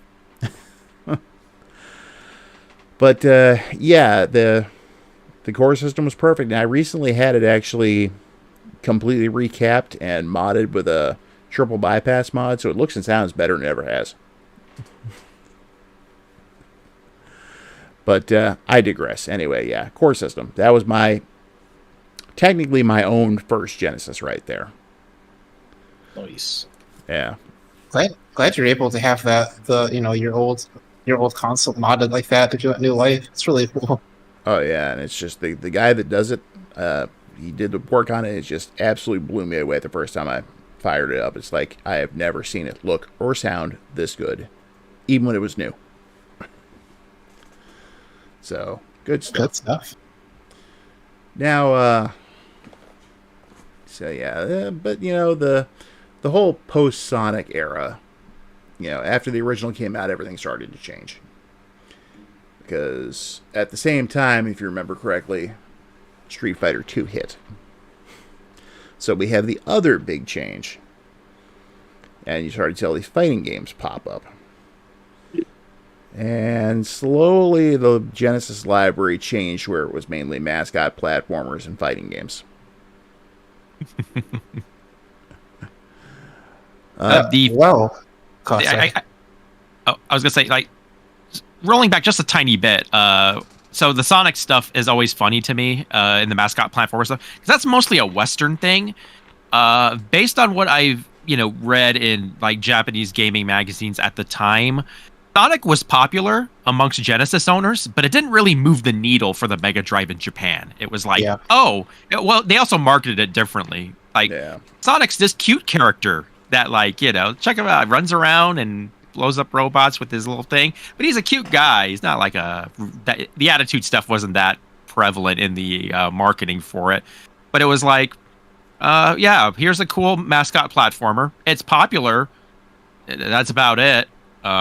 We still prefer the other games we were getting, which was mostly arcade ports and strategy games. Mm-hmm. That's interesting you say that, because on something that you know about is the Blimp magazines is something, I think it was in one of them, was I came across, it was in English, of them talking about like what they wanted to do with Sonic 2, and they specifically created Tails so that they could split Sonic into being the cool character instead of the cute mascot that he was in Sonic 1, and have Tails be the cute side of it. And I think that was because they wanted to appeal specifically to making Sonic more, palatable to Japanese audiences, but it didn't work. Japan has never cared about Sonic. So then was Knuckles a result of making a cool character who was cooler than Sonic? It might have been, but it still didn't work. And Japan doesn't care. Like, Japan doesn't care about Klonoa much either. I don't think. Like, they historically don't seem to care about these kinds of games. Yeah, the mascot platformer phenomenon didn't seem to really pick up in Japan in the same way that it did out in the West. So, which is always interesting. Like we were talking about Rocket Knight Adventures earlier, and I feel like in the West, that's a very popular game. Mm-hmm. In Japan, not so much. Like, they didn't hate it, but it's like this isn't even a top 50 game or anything like that. It's like, There's nothing on this compared to a Romance of the Three Kingdoms game or that kind of thing. Actually, allow me to ask Merc if he can answer, what is the most popular Genesis game of all time in Japan, or at least what do you think it might be? This is gonna be based either on sales data or on what Beep and readers say. Like, if we go what is the most popular game? It might be Shining Force. Like, if I had to think about it. That's a really good choice. Like, that was one of the most popular, games, amongst readers. And I believe it's, the second most sold Mega Drive game in Japan, right behind Puyo Puyo. Yeah. Oh, wait. And comes back to Puyo. Also makes sense. Yep. Yeah, a couple of things I want to address in the chat here. Heihan brought up Toe Jam and Earl. That was another... That was a pre-Sonic game, which I remember renting that, and I had some fun with that, especially with the sound disc. Not really my kind of game, though. And I think it's interesting, though, because it's an early roguelike, which has blown up now, but just conceptually, I tried that last year or so, and I was just like, man, this doesn't play particularly well, but it's really ahead of its time. That genre really blew up. Yeah, I actually love Toe Jam and Earl, and believe it or not, it's very tough, but I actually have beaten it somehow. Although there was admittedly a trick I exploited that foils the infamous randomizer, which can rue it. totally ruin your run if you come across it. There is an exploit that you can take measures to prevent the randomizer from actually happening and messing up everything, so that way you don't accidentally open a present that just instantly kills you. This can't happen otherwise. It might be a cheat, but it's in the. I don't know if I can really beat the game without it. It's pretty vicious otherwise, so whatever. It's called save states. No, I'm kidding. Now, also, that too. Also, 19 said they're wondering aloud, but do people ever modify their Genesis or their cartridges? I can say that I personally, in order to play Mega Drive games on my Genesis, I actually did mod my cartridge slot with a cigarette lighter. Wow. Crazy. I was very, very careful with it. It was like just real quick bursts of flame, enough to just melt the plastic around just to make the slot wider so a Mega Drive game to fit in. Now, I did know a guy in high school who modded the carts instead of the console, and I was absolutely aghast the first time I saw them, because he loaned them both to me. He had Tachigen and Golden Axe. And I just saw what they look like, and I was like, oh, that looks terrible. But they played, so. And they weren't mine, so. Yes, and as Sharon points out, I did go ahead and mod her Genesis as well. Can't see why I would have needed to do it to play a Shido. That was a US game. Anyway, well, good. I was gonna loop it back because we were talking about fighting games. So I mentioned that the mascot platformer didn't really pick up in Japan. Mm-hmm. The fighting game, on the other hand, that did pick up in Japan as well as the West. That was a worldwide phenomenon. Mm-hmm. Which, if I may say, is really funny because one of the only fighting games that I had for the system was both. It was Brutal, Pause for Fury, which is a animal mascot fighting game. Well, Kenny, despite what I said about, Rob enjoying Super Thunderblade earlier, even though that one's not generally beloved, how the hell could you enjoy Brutal? I don't know if I did. Okay, good. Played it, but I also played Technocomp. Well, no, Technocomp I can see the appeal of. Brutal's just bad all the way down. Oh my god, it's one of the worst games on the system, in my opinion. I don't know. Am I being too harsh? I'm sorry, man. I don't want to dump on your tastes or anything. No, I'm saying I had it as a kid. I'm not saying that I loved it as a kid. Good. I'm not saying that I love it in general. I just had it. I had Technocomp too. Yeah. I don't think Technocomp is good at all. I had it. Yeah, no, I had some inexplicable crap growing up myself, but oh boy, The Brutal was to fighting games what Awesome Possum was to the mascot craze. I'll just put it in those terms. Yeah. I have trouble remembering what I thought of the games. I really think that as a kid, I didn't really think about a game being bad. I think I just played what I had, and I think I probably judged it based on, can I play it, and can I do I actually understand how to play it, versus it being good. Yeah, and that's a good point. It's probably what we all did. I probably wouldn't have wasted as much time as I did on Dick Tracy on the NES if I had more of a sense of what I liked back then.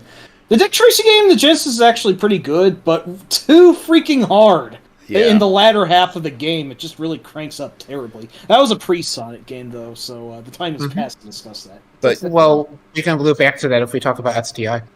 Yeah. Which we will. That is a good point. But I do want to bring this up too. At the same time, everything was going on here with all this stuff becoming huge. Sega was also teasing that they were going to be releasing a CD add-on for the Genesis, and they were playing it up like it was, this completely brand new original thing. Because of course, why would they bother to acknowledge a TurboGrafx CD? Because by this time, the war between the Genesis and the Super NES had basically all but killed the Turbo.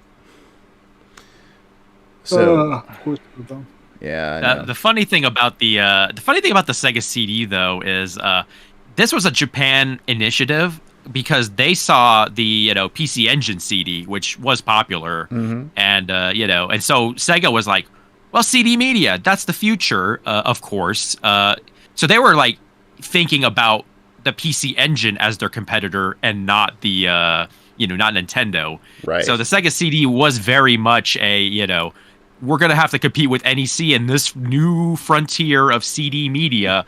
Let's do it. And from what I recall from reading in interviews and such, Sega Japan didn't let Sega of America or Europe know much about the Sega CD up until near its release.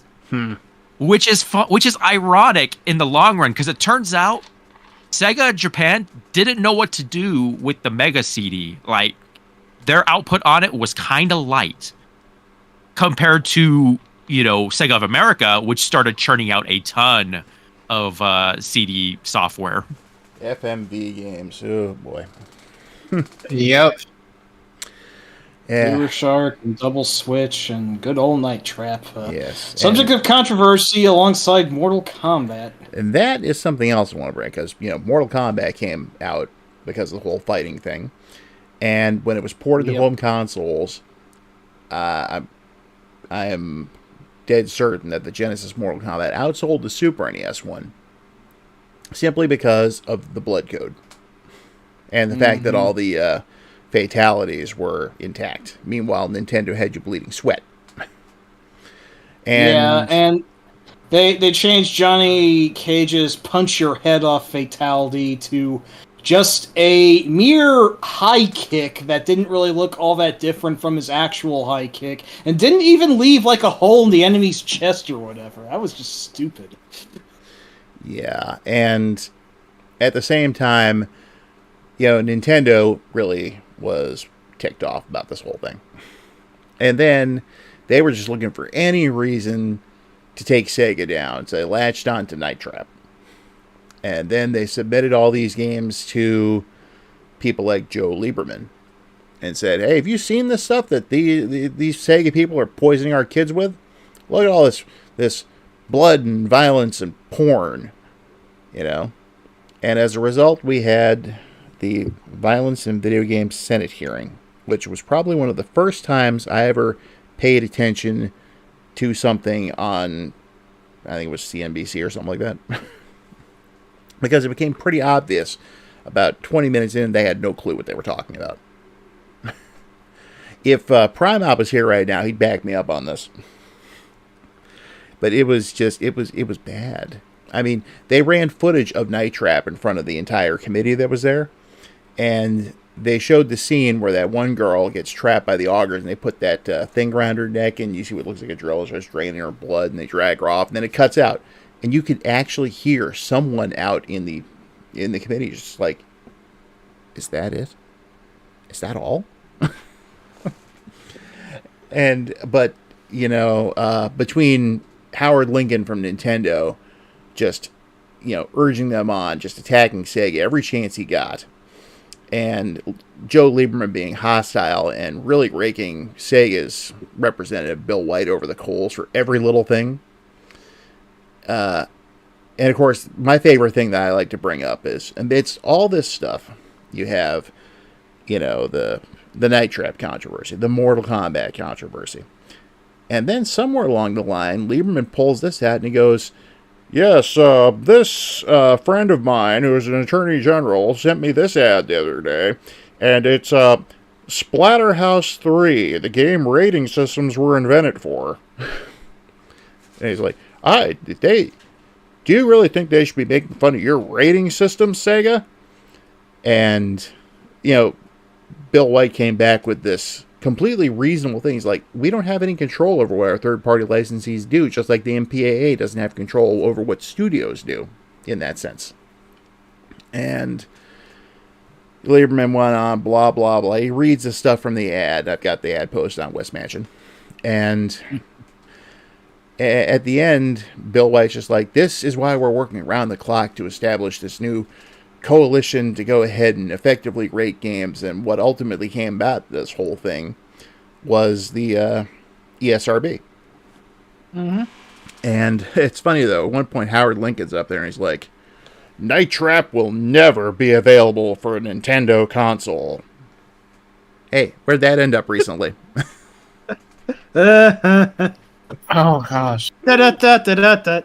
I will say, in retrospect, this is going to make me sound like some conservative wad, but I don't think it was necessarily a bad idea to like establish, the ratings system, as it were, to better regulate games. So because they were allowed to rate them as M or whatever, then they were allowed to be as violent as they wanted to, and hence, after this whole Hoogerbrug, Nintendo relented, and they actually kept all the violence in for the port of Mortal Kombat 2, which was a huge step forward for them, and it really shook up the industry back then. Like, those hearings per se, I don't think were a bad idea. It's just that, they were kind of a shit show that were incompetently run. I mean, controversy for Mortal Kombat, sure. Controversy for Doom, I understand that.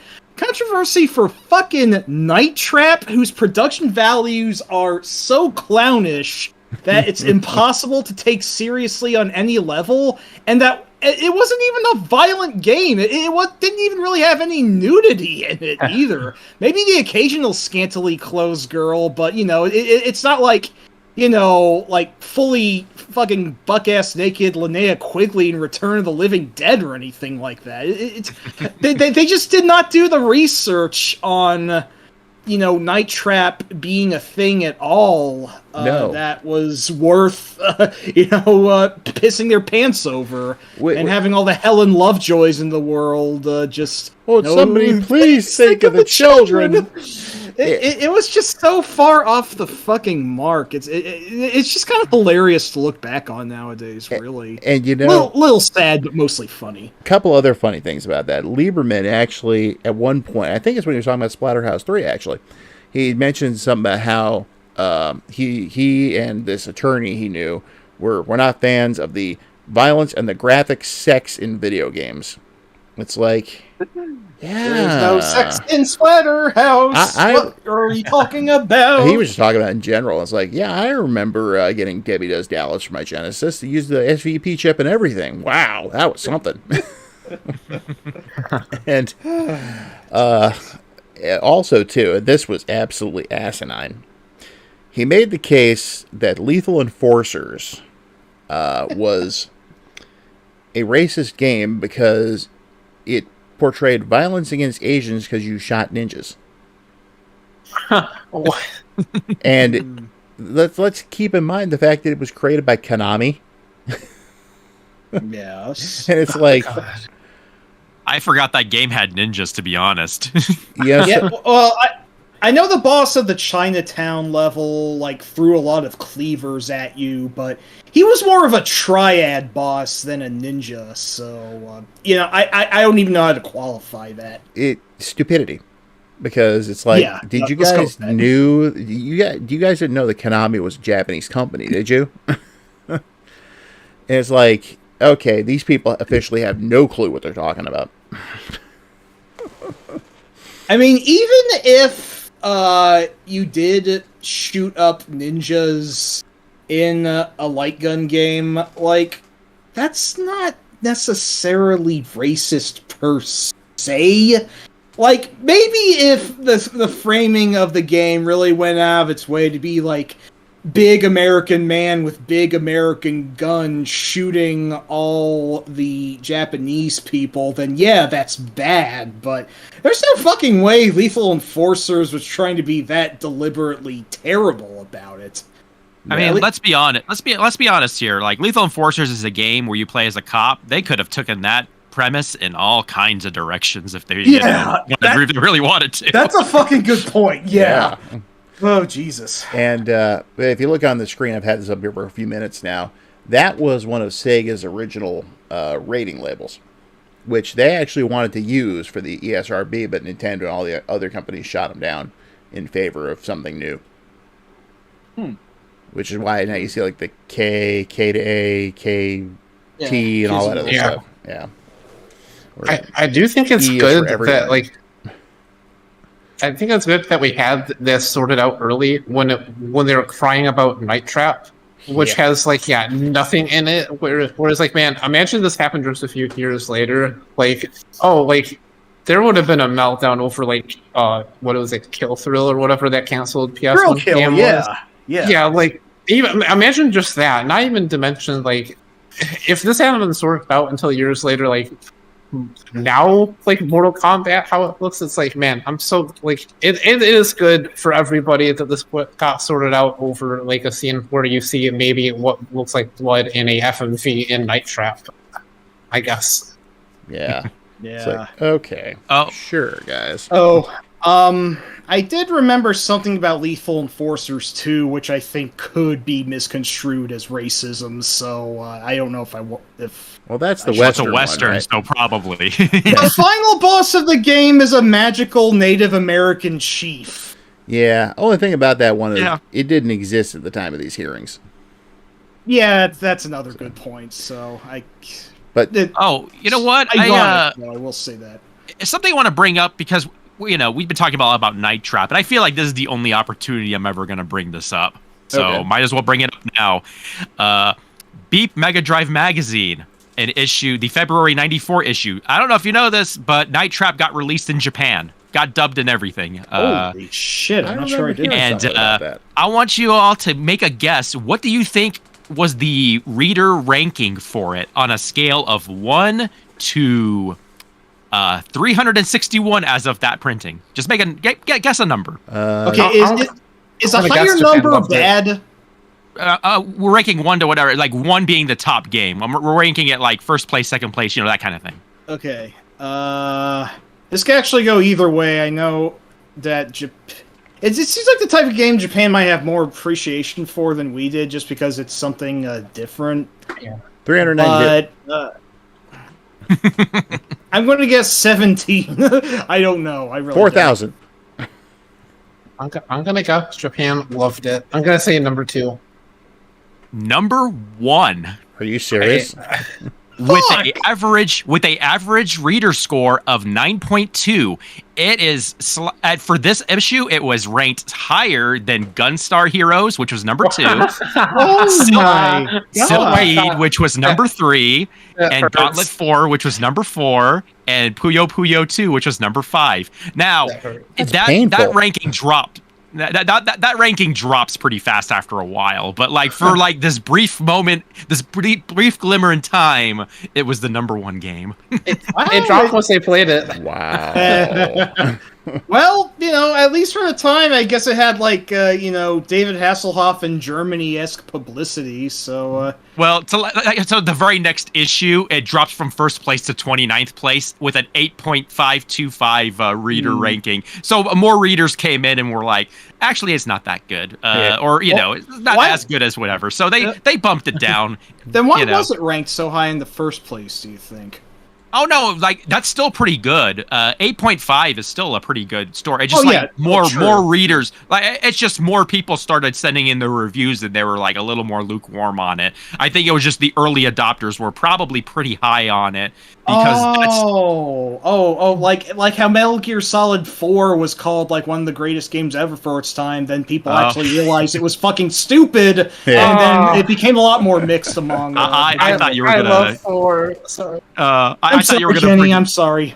I thought you were gonna say BioShock Infinite. The game that like proved. I hate that one a lot more than Metal Gear Solid 4, so I should have used that example instead. And I look like an ass in front of Kenny. I'm sorry, dude. No, you're good. I know that's a different stream, but I will not. I understand 4's problems. We should have a Metal Gear stream. That would be really cool. If Rob will allow it. I'd have to ref that one mainly because all I really know is Metal Gear Solid and a little bit about the first 2 games and Snake's Revenge. Okay. No worries. Don't want to spend too much time on the Sega CD, but I do want to bring up a couple other games in particular. There were a decent amount of really good RPGs for it, mainly by Game Arts, if I remember correctly. You had the Lunar Games, right. You had Popple Mail, but I do remember that the one Game Arts game that this was being basically advertised as a Star Fox killer. Oh, yes. I know exactly which one you mean. Sylphid. Yep. Oh, yeah. So funny thing about Sylphid, when the Mega Drive Mini 2 was in development, and they were going to put CD games in it. The producer mentioned if they couldn't secure self-heat, they weren't going to bother with the CD. Wow. It's that popular in Japan. It's one of the top CD games consistently throughout the Mega Drive's run. Well, I'm glad that they did, because I really like Sylphie. And have you ever listened to the hidden voice test on that? I might have, and it's been a while. Can't say I'm familiar with that. There is actual profanity in that game. Oh, yeah, I remember now. I love the way it's like, there's this one British dude, he's like, "God damn sightseers, time to go back to hell." And stuff like that. That's great. They're like, yeah, they basically stop short of dropping the F-bomb, but you'll hear something like, "Shit, they just blew up our beds." It's great. But now, speaking of absurdity like that, the other game, there's some other good examples, stuff like KO Flying Squadron, which is a great little cute 'em up. Yeah, that's good. Yeah, and of course in Japan, and yes, Kate, I was thinking of you, Ernest Evans and Annette Futatabi. oh yeah.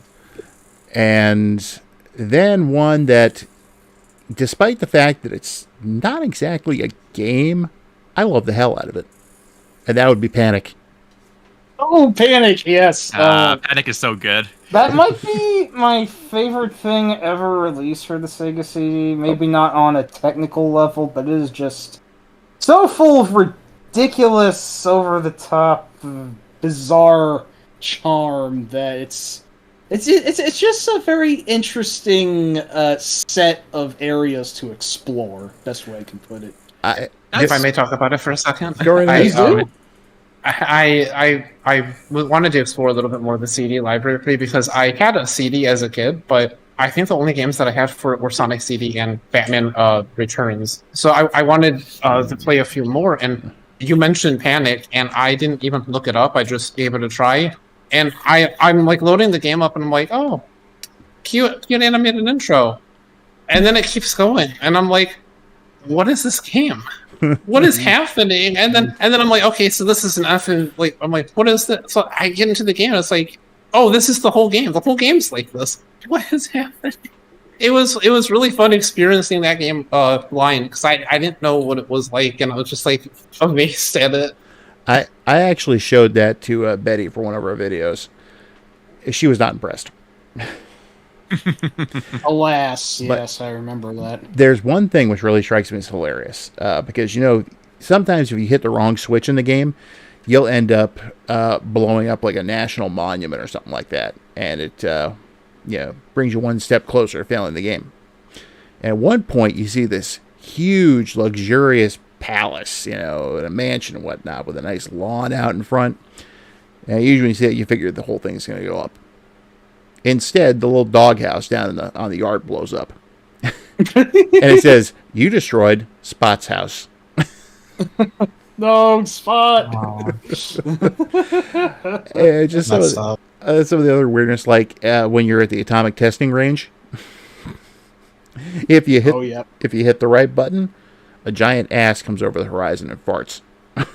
Oh gosh. Mm-hmm. So I saw I had a PS2 remake, and all they added was like CGI scenes of buildings taking a dump. That's the only thing that I think it added was newly fully rendered like modern day CGI of buildings just taking crabs. I think that's all I saw. I don't know if they added anything else. Wow. That game was a first party release in Japan, and Sega of America for some reason passed on it. So Data East ended up publishing it. They did. Yeah. This happened a lot for some reason. Also, it was called Switch in Japan. Switch with an exclamation point. But I guess it sounded too close to the FMV game Double Switch, so they decided to change it to Panic. I also like the fact that the kid and his dog, at least in the American version, are named Slap and Stick. Yeah, straightforward little gag, quite cute. Something. Go ahead. I was going to say, let's also not forget that they had a really good port of Final Fight for that as well. Oh yes. Yeah, Final. It's a good port. but unfortunately, it came out after Streets of Rage 2 came out. So yeah, we haven't it's mentioned kinda Streets of Rage at all. I actually meant to get around to that in the post-Sonic climate. Well, first let me say this. I We're will say technically that still in the post-Sonic era, Mike. Well, yeah, I mean, that's why I meant to, I wanted to mention when we got around to it. I just never did because this went in all sorts of directions. I'm slow in the draw is what I'm saying. Anyway, I will say that the Final Fight CD on the Sega CD is much, much better than the terrible hack job of a port or Final Fight that Final Fight had in SNES. But, yeah, Final Fight was at that time sort of increasingly eclipsed by the Streets of Rage series. Maybe not the first one, but I love the first one. I love the first one too. Oh, don't get me wrong. Oh, I will say the first one is the first one. Even the first one beats the heck out of Final Fight. I love Capcom. Like I'm not saying anything about Capcom, but Streets of Rage is so much better than Final Fight. I can't say anything. Yeah. Mm-hmm. I mean, the general public probably didn't like it as much as the first one as the first one. Two, Streets of Rage 2 usually gets praised as the epitome of the original series, but I still really like the first one. Don't get me wrong; the music is fucking amazing. Not to interrupt you, Mike. Here's the thing about that: when Streets of Rage came out, before there was Streets of Rage 2, it was people freaking loved that game. Absolutely loved it. Because if I may tell a story real quick, I had Streets of Rage 1 on the Genesis because when I was younger, my uncles had a Genesis when they were younger. So like a few years back. So they had a collection that I would always look at and see. And one day, the older uncle, he's like, "Yeah, I really like this game. You can smash people with beer bottles and break them over people's heads. Like, here, just try it out." And it was Streets of Rage 1. I didn't have 2 or 3 on the console, so I grew up playing that. That is still my favorite. I think the art and the mechanics of it, I just like them better than the other 2. Even though I can understand why people say 2 is better. 2 is probably technically better. I just like it better. But actually, Rob, if you wanted to say about what you think of the first Streets of Rage, I love the first Streets of Rage. More than 2, yes. There we go. Yeah, that's all. Do not get me wrong. Streets of Rage 2 is an excellent game, and I love that game. But me too. Rage 1 really reminds me a lot of some of the earlier Genesis titles, from the pre-Sonic era, like Revenge of Shinobi, E-SWAT. Yeah. Oh. Yeah, exactly. Because later, I think Ancient took more of a hands in development after 1. So 1 was more Sega staff, which is exactly right. Like it was a lot of people from E-SWAT and it was actually supposed to be set in the same universe as E-SWAT. Like from the planning documents, it was originally called D-SWAT as the direct sequel to E-SWAT when they're making it. Yep. Yeah. But the later games, it was Yozo Koshoro's company ended up taking more of an active hand in development, who also made Beyond Oasis. Sorry to cut into you, but yeah, there's a reason why it feels more like those titles, and I think that's partially why I really like it too, was because I loved Revenge of Shinobi as a kid as well, and it has sound effects directly from it. Now, I do want to say something going back in time a little bit. I remember having played the E-SWAT arcade game and really enjoying it. So when I found out there was going to be an E-SWAT for the Genesis, that became my most wanted game. And it was one that I got it, loved it, played it to death. And right at the same time was also when they announced that the original Sunsoft Batman was coming out in the U.S. after, for a while they were like, nope, this will probably never cross the Pacific because Nintendo has the whole Batman thing secured with Sunsoft. But no, it ended up coming out over here, and that immediately after E-SWAT became my next most wanted game. So, it was also another game that I think I borrowed from my uncles, was that Batman Sunsoft game. I love that game too. It's a lot. It is very reminiscent of Revenge of Shinobi. Just with Batman. I will hot take this. As much as I like the NES Batman, definitely one of the best action games for that system, I might actually like the Genesis version more. So, well, for one thing, it's a lot more true to the movie, and yes, and the soundtrack sounds like it could have fit in with the movie, even though it's completely unrelated to Danny Elfman's compositions for it. True. Oh, the soundtrack's boss for that game. Oh yeah. And it gets super bonus points because that big guy, the big bald guy with the mustache who carries around the boombox when the Joker's messing out with the museum, he's actually a boss in the Genesis game. It's fucking hilarious. I love it. It's too bad that Bob's not a boss in that. You know what? He should have been. Yeah, the lack of Bob is the only blind spot in the Genesis game. But oh well, what can you do? Yeah. The only thing I got to say about the Batman stuff is I was always more an Adam West fan. Really, Nothing old wrong with chum. that, man. Now, I will say the other Batman games on the Genesis, I did not enjoy nearly as much. Well, yeah. I don't think I've ever played the infamous Batman Returns for that system. But garbage. Yeah, I've heard it's mediocre. And it also had a very bad and ugly-looking port of Return of the Joker on the NES. I have memories of playing Forever somewhere. I'm having so much trouble remembering it. Your memory blocked it out, man. No, I know it's terrible, but I'm digging into my mind if I had played it.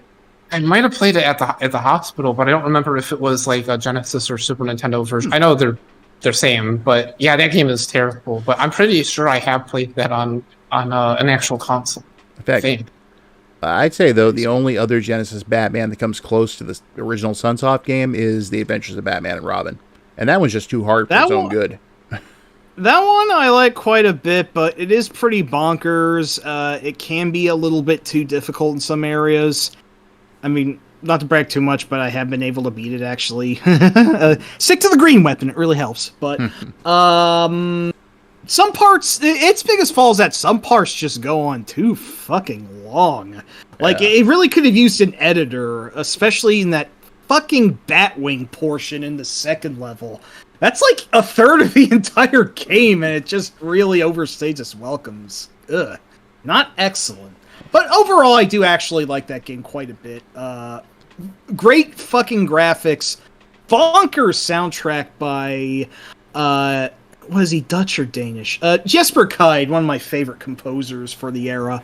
But, yeah, Batman had some really interesting titles on the Genesis, to say the least. He didn't have a beat-em-up like Streets of Rage on that system, but that Batman Returns on the SNES was much more like that. Streets of Rage, though, if I might talk about it a little bit more, 2 was also my favorite of the original trilogy, unoriginal opinion as that is, though there are some things I like more about 1. Both the beer bottle and the pepper spray weapon never came up again, and I quite lament that. Let's not forget the fact they also dropped Adam like a hot rock. Yeah, so when I was a kid, I used to play as Axel when I was a kid, but as I got older, I saw like Adam's moveset like basically kicks people across the screen, and I've never gone back. I love playing as Adam, and that's another thing that it's like, man, none of the other characters in the other. I like actually Dr. Zan in the third one, how he plays. Yeah. No, I really, Dr. Zan's my fave there. Yeah, I tend to prefer the odd characters who, Axel and Blaze are the constants, but in the first game I usually like Adam, the second game I like Max, and the third I like Dr. Zan. That's just how it is. And I would like to say Streets of Rage 3 quite underrated. Yes, I agree. But it is one of the worst cases of the American version just totally ass-fucking the difficulty because of the rental market. Yeah. And it was just bastard ass. It wouldn't be so bad if easy mode allowed you to actually beat the game, but it fucking doesn't, so fuck you. If you play that game with a translation patch, it is completely good. Like, it is it is a good game. Just Absolutely. Play it how it was intended to. Bare Knuckle 3 is fantastic. Yeah, stick to Bare Knuckle 3, no substitutions. Absolutely. Yeah. It's a terribly underrated game. That's all I was going to say. Yeah, I like the darker tone it takes, and the more technological things it brings in. It's like it's got like a robot invasion thing going. I do really like 2 a lot. Certainly, I almost want to say in some cases I like 3 better. I don't know. When it comes to analyzing the Japanese version versus the second game, it does get pretty tricky. I do know that some people used to be down on 3's soundtrack, but I've seen a lot more love for it lately. It was weird for its time, but a lot more people have come to appreciate it when music itself took sort of like more interest in like glitchcore and breakbeat and all that stuff. Yeah. Like for its time, I listened to the album Waveform Transmission Volume 1 by Jeff Mills, and I'm like, holy shit, this is totally Streets of Rage 3. Like I can see where, yeah, Koshiro was apparently inspired by the Detroit techno scene of the time, and Yuzo was a like visionary. Really... Yes, yeah. that he was. Anyway, just all that to say, I love the Streets of Rage trilogy. And Streets of Rage 4, despite not being made by the original developers, is probably the best beat 'em up in the 21st century, and it is an absolutely worthy inheritor of the series name. So I like 4, but I don't like it as much as the original games. That's fair. That's fair. But I like it. I like it enough. Yeah. The DLC actually, like the DLC is so good. Shiva in the oh yes, in the roguelike mode, how you can give him a double jump, it turns the game into Marvel vs. Capcom. I love it. Yes. The extra jump really benefits him. Yeah. He's able to do air combos. It's so fucking busted. I love it. It turns the game into a different game. I'm like, man, can't I just have this in the main game and just turn the whole game into Marvel vs. Capcom? It is so good. But just like the core game, when I played it without the DLC, I was disappointed in some aspects, especially because the music isn't really that good, in my opinion. Just in comparison. You're not the only one who said that. And yeah, I actually do like the soundtrack, but it is a very different style from Koshiro's very legendary soundtrack. So I can understand why that might be a deal breaker. But hey, he brought back Adam. So yeah, no, Adam plays great. So I'm happy for that.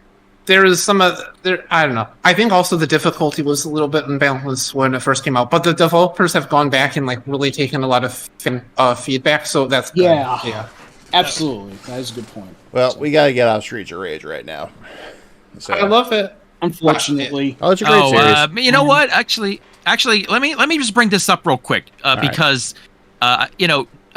beat Mega Drive. I wanted to see how fans reacted to Streets of Rage. 2 tends to be the most popular. I guess it's like kind of a given. Yeah. Oddly, they didn't seem to care about Bare Knuckle 3 that much. Oh, like it actually ranks lower than Streets of Rage 1 or Bare Knuckle 1. So like that's the order. It seems like at least contemporarily was 2 was the highest, then 1, then 3. Things might have changed in retrospect, but like I found that interesting compared to like how people react to it in the West. Interesting. That's very interesting. Fair enough. Yeah. Just want to say you can't go wrong with any of them, so it's cool. They're all good. And welcome Geekstorian into the chat. Oh yeah, what up? So now something I wanted to bring up here. Right around the time all this was happening, you also had the release of the Game Gear. And it was about this time Sega decided to combine all their branding together, and they changed the Genesis boxes. So they weren't that nice black grid design that you can see that Bette worked into our background here. They changed it to that god-awful red striped candy cane design. And the Sega CD had a blue stripe, and the Game Gear had a purple stripe. Which is interesting because I think like when companies re-release like retro versions of boxes, they always go for that style, huh? Yeah. And for that matter, they also redesigned the Genesis and released the Model 2. So it was smaller. And that's the one I had. I actually have one. I bought it as a backup just in case something ever happened to the Model 1. But it's not bad. I've played worse. I've played better. But also at the same time, Nintendo's licensing restrictions were definitely loosening.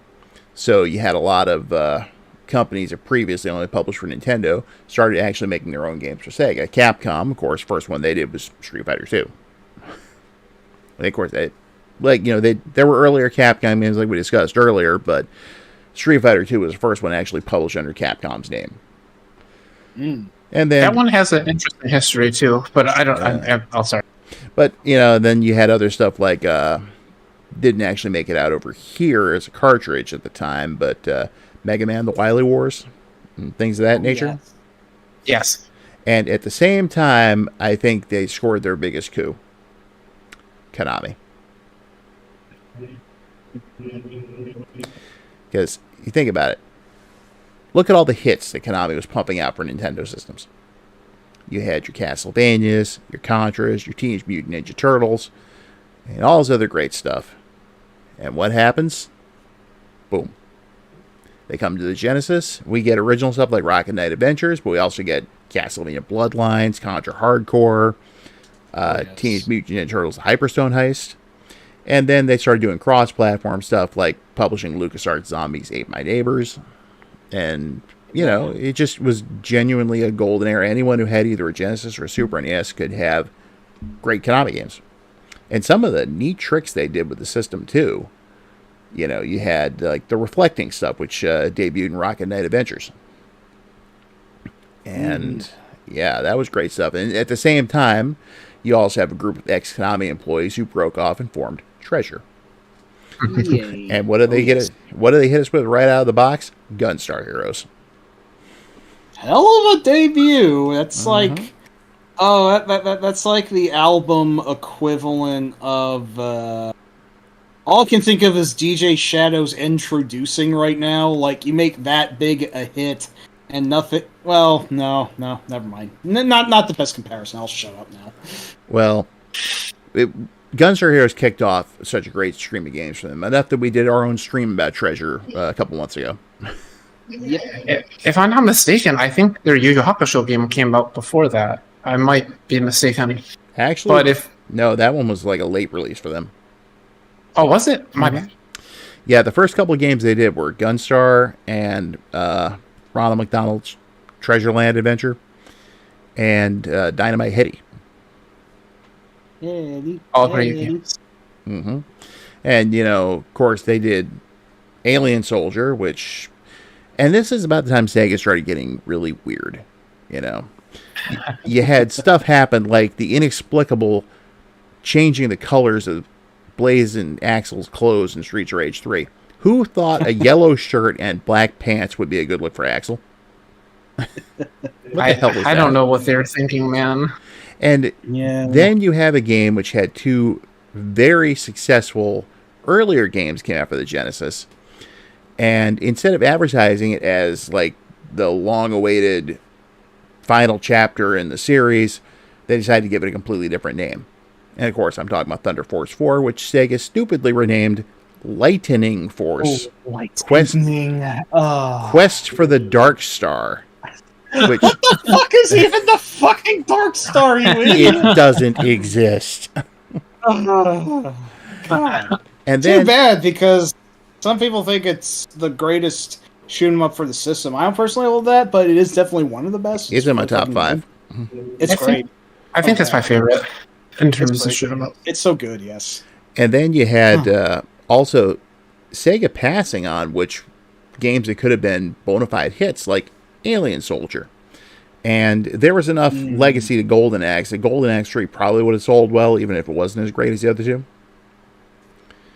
So, yeah, I think it's a solid game, but a lot of those games got held over for like Sega Channel exclusivity. I don't know how much of that is true or not. Like, I don't know how much of it was Sega of America didn't want to publish certain Japanese games anymore, because there was this kind of weird vibe over there at the time that they were passing on a lot of Japanese games, enough so that third-party publishers would sometimes pick them up. We mentioned Data East earlier, like picking up, Panic, but they also picked up like Outrunners. Not that the Mega Drive port of Outrunners was particularly good, but it's one of those things. But like Alien Soldier, and like Capcom had a Mega Man compilation on there, which in the West was called the Wily Wars. That got skipped over, presumably for Sega Channel exclusivity. Yeah, reportedly. What's it say? Pulse Man too. Yeah, damn, that one's pretty good too. Yeah, the decisions were definitely getting kind of weird around this time. Like, I wasn't sure, in the Genesis's later days exactly what demographic Sega was trying to aim for at this point. I guess they, started out as, the cool kids console. We have Mortal Kombat with blood, but then when Nintendo decided to level the playing field and make their games more adult, I guess they felt like they were kind of trying to grasp for a raft at that point. So, yeah, things got more erratic in its latter days. I hate to bring this up, but certainly the quote-unquote console wars were in full swing around this time. What Rob mentioned earlier was that whether you had a Genesis or you had an SNES, you were getting great games no matter what. The dark side to that is there were some idiot dumbfuck gatekeepers at this time who were convinced that one console was absolutely superior to the other and you were total dog shit. You were the enemy. If you weren't with them, you were against them. That sort of dumbass mentality, which, among kids, boys will be boys and whatnot. I guess that sort of tribalism's understandable for kids don't know any better. But then there are just some people who never fucking grew up. No, yeah, I don't think I had that feeling as a kid. I was just like, yeah, I like my Genesis, and that was it. That's good. 30 years later, there are people still fighting this out online. You're fighting a war that ended 30 years ago, and maybe you didn't get the memo, but we all won. Yeah. Both systems have great libraries. Mm-hmm. Yeah, if anything, my main complaint is all the Japanese Mega Drive games that didn't get brought over to the States. That's my main complaint. Because I always talk about we mentioned some other games, but Monster World 4. Shut the hell up. Yes, Monster World 4 is probably my biggest bugbear of why didn't we get this one and all that. I always think about this quote apparently, or this story from the Eternal Champions producer who almost made it so that Gunstar Heroes almost didn't get released in the U.S. I don't know if y'all ever heard that story. No, that would be sacrilege. What's this now? So the allegedly the story was that almost everybody, I guess there's supposed to be some kind of process of producers at Sega of America have to okay a game to get it published. And Gunstar Heroes was making the rounds, and almost everybody passed on it. One person at that company played it allegedly for about 5 minutes, put the controller down, and said, "This is the best game of the year." And he was the one that said, "We need to release this." And the guy the Eternal Champions producer, Mike Latham, was like, "No, don't say that. I turned that down. I'm gonna look bad if you know." It turns out, oh wait, it was a great game. So, That's hilarious. Was this hero that approved of the game getting over here? Did they grow up to be anyone in particular? I'm trying to remember who here. The person who okayed it was apparently a man named Mac Senor. I don't know what he's done besides. Hey, just for that, Senor card gauge. Just for that alone, I would like to shake his hand and buy him a drink. I salute you, Mr. Senor Card Gauge. You have done a great service for GameKind. Also, welcome Oak City Gamers into the chat. Hey, Oak, what up? Oh, hey, Kenya was talking earlier about how I grew up playing Techno Cop. Yeah. But I was going to say, on the other hand, the Eternal Champions guy, basically was told to, go sit in the corner because they're like, well, we're not going to keep making these games while we have Virtua Fighter. Please stop talking about these games. We don't care about Eternal Champions. I guess karma came back around to bite him in the ass. But me, as someone who actually does like Eternal Champions, I found out rather unfortunate that they had a third game in the works. But I like Virtua Fighter quite a lot too. Don't get me wrong, but I think it's just still a shame how that all spilled out. I kind of question the story behind Eternal Champions falling off like that. Sega Japan going, no, stop making it. Because I don't know if anybody remembers this, but Eternal Champions wasn't just the 2 games, the one on the Genesis and the one on the CD. There was also 2 spin-off games that were so bad. Fortunately. I'm sorry if I was repeating a story that isn't completely. I just remember hearing that. Oh no, I've hered the story. It's a story that's made its rounds like a million times. But I always want. There's a lot of like these like stories about like the Genesis era and like the whole Sega of America, Sega of Japan war, that like internal struggle, that like a lot of it sounds like myth, and like I think if you do a lot of digging, you'll find out that there's some truth to it, but some of it was kind of overblown. Yeah, I get you, but I guess just the fact that there was a 3rd game that didn't end up coming out, like I guess you could draw your own conclusions there. But yeah, a lot of it is probably myth. But a lot of it is also like, and it's way late, but like Sega of America was like hemorrhaging money so bad near the end there that like they couldn't really handle like internal development as much as they used to. So Eternal Champions might have just been a situation where they really couldn't afford to develop it even if they wanted to. Yeah, that's true, and we have found out more about that pretty recently, About Sega's woes during that time. So I guess that does make a lot of sense, huh? Yeah. Alas. How was Chicago Syndicate anyway? I hear like almost nothing about that one. Yeah, that's been forgotten in favor of experts. But sorry. Oh, that made me real. You know, I've played the Chicago Syndicate one, and I can't make heads or tails out of it. Yeah, it's too bad because Larson's actually my favorite character from the series, but oh well. I guess it just faded off into like wherever like every other Game Gear game went. So I had a Game Gear as a kid, but I guess that's too, believe it or not. But I only ever had 3 games for it. The first Sonic, the good one that Rob likes. Castle of Illusion, also good, and Columns, which, while not the greatest puzzle game ever, I still like quite a bit for all these years. Never got for it, and then it was sold, so that's how that went. I only had 2 games for it. You have a few guesses as to which 2 they were. Were they 2 of the ones that I had? No. Or no, actually, no. They were different from what you had. Rats. Well, it was one of them Chicago Syndicate. No, they were... it was Sonic 2 and Sonic Chaos. Okay, well, that makes sense then. You know, actually, Sonic Chaos wasn't bad, I think. Something else. They're okay. Something else I wanted to bring up while we're in this particular era. It was when Sega started, releasing more peripherals for the Genesis. Like in response to the Super Scope 6, they released the Menacer. And have you ever seen the Menacer? I think I had one at one point, and it looks like the Super Scope, kind of. In fact, it looks so much like the Super Scope that, yeah, I think that was basically. It looks like they just recolored a Super Scope, to be honest. I'm not sure if you're looking at the stream right now, but I just put a picture of it up.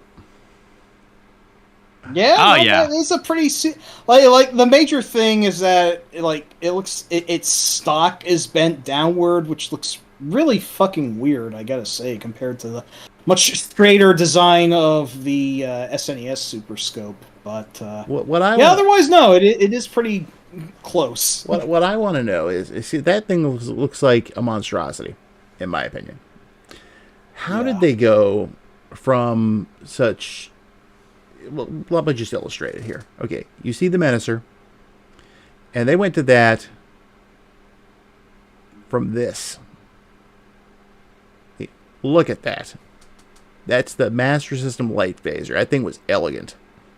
Oh, yes. No, that's very simple. It's very much more... Takes much more after the NES Zapper, to be sure. You know what? They really should have, struck a deal with Konami and made their Justifier the official light gun for the system, because that thing looked pretty damn cool, as it were. Yeah, that would have been better than the freaking Menacer. Yeah, no kidding. And here it is again. Coincidentally, the Menacer was never released in Japan. Big surprise. I'm not surprised. But the Justifier was. Konami did. Yeah. sell the Justifier in Japan, but no, like the Menacer, no. Sega Japan had no interest in it. You know, I got to bring something up here because Retro Doc just commented that the Master System light gun looked like a laser tag gun. You're not too far off on that.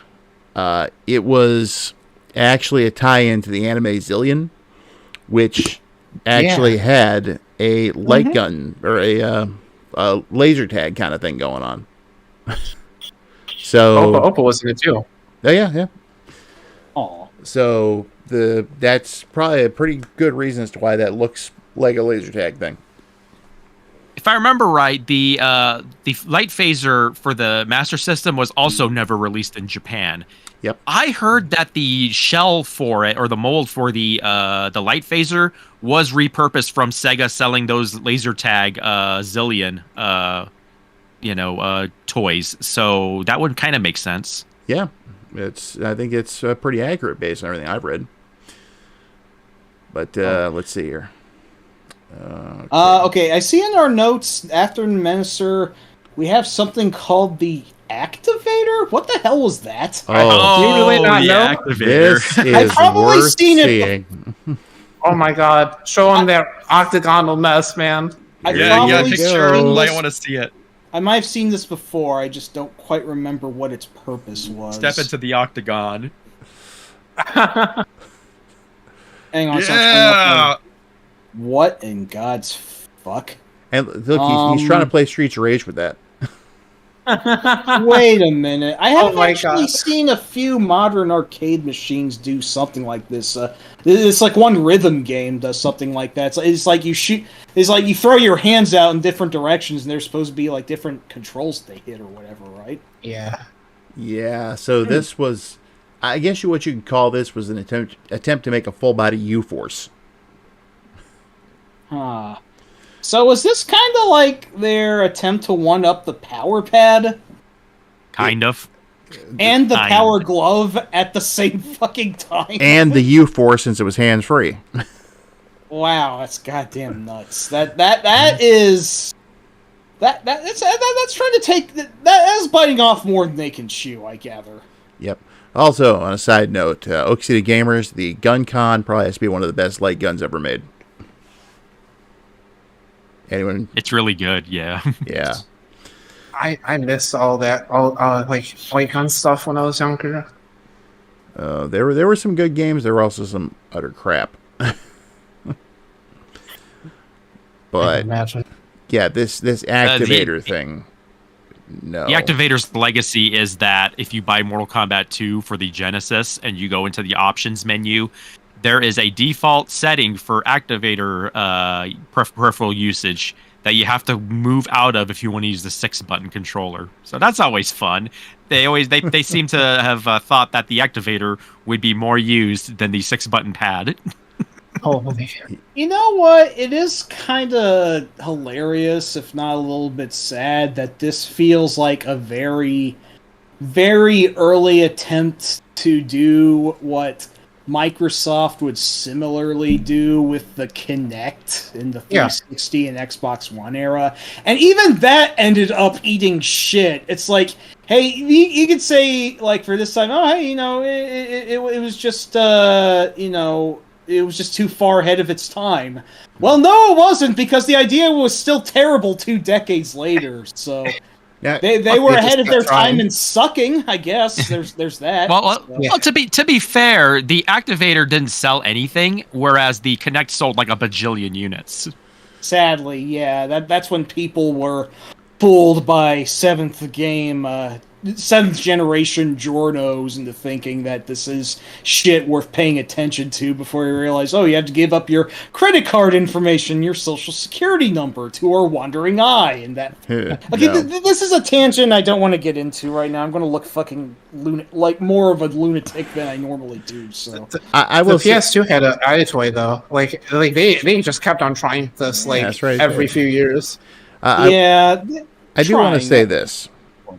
Merc, you forgot one bit of the Activator's legacy. Oh, what's that? That picture.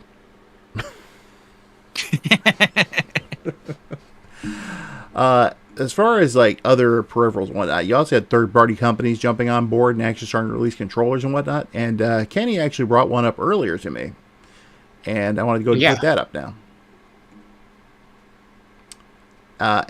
Yes. The ASCII fighter. Go ahead. Now, I've never had experience with it, but I know ASCII's controllers, and they're, I've never worked with a bad one before. But you said you had it at one point, right? Oh, I had it as a kid. I remember it very, very distinctly. As a kid, I probably it didn't even really occur to me to like play fighting games on it. I'm pretty sure the only fighting game I had at the time was Brutal, so I'm pretty sure I played Brutal on this bad boy.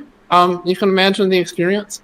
I could have sworn that I played a bunch of other stuff on this over the years too, but I remember distinctly it being a hulk of a controller. As a kid, I was a pretty weak kid because of some disabilities that I had, but I just remember that it was heavy, and it had a metal base at the bottom, which you said the other one did too. Mm-hmm. It was just I just remember it being a hulk of a controller when I was younger, but it was probably because I was a kid. But I remember it very fondly. I remember those big buttons on it as a kid. Now, another thing, too, it was brought up briefly earlier, but I have to admit I never had it, so I don't know much about it. But there was the Sega Channel, which was an innovative idea for the time, along with, like, the X-band modem. And couldn't find a good picture of the Sega Channel stuff that I felt comfortable using, so instead I'm just going to show the logo. Very mid-90s. I mean, just look at that dude there holding up his TV with one hand. Just 6-button controller, is that 3-button? 3-button. 3-button controller with his other hand. Yeah, I read about it, but I didn't know anybody had it, and I never had it myself. I used to see commercials for it all the time, but if I remember right, my area did not have it. None of the cable companies in my area supported it. But you saw commercials for it all the time. Mm-hmm. Yeah, I vaguely even remember the commercials. But it's like this is a thing I knew existed, but not even having a Genesis, I really had no idea how it even worked. I just thought, why would I pay for to play games that I don't even really own? And then the Xbox Game Pass happened fucking 30 years later, and I'm like, okay, this idea they were probably ahead of their time with, just in a different way. I'm still not totally fond of that model, but I have a friend who really likes it, so I'm not going to shit on it. It is what it is. But the Sega Channel, that was just a little bit ahead of its time. And something that doesn't really get brought up a lot either is that Sega was also working on a VR unit at the time for the Genesis. Yeah, the Sega just there's some interviews and stuff about Sega Japan talking about this era, and I think there was something about how Sega Japan was working on a VR unit on their own, separate from what the US was doing. And they did not like hearing that because I guess the U.S. branch was spending way too much money trying to get their unit working, burning money, into a furnace, trying to get whatever they were trying to do functional. Whereas I think Sega Japan was trying to do it for arcade hardware, I think. Yeah, that sounds right. Whereas, they're like, why are you making a VR unit for the Genesis? That doesn't make sense. I remember that, even in the 90s, virtual reality gaming was actually trying to be pushed as a thing before it, took a hiatus for a couple decades before they tried to push it again nowadays to somewhat better, but still mixed results because none of us can fucking afford it. But yeah, that's what I kept thinking during the Activator conversation is that, man, there's these trends in gaming where they can just keep on trying the same thing over. Because I remember there being a VR system around at the same time. So it's with VR and motion controls, that's just something that kept on having to fail and fail over and over again until maybe now they got it. We'll see, I guess. Yeah. Well, City Gamers, if you're taking off, have a good night.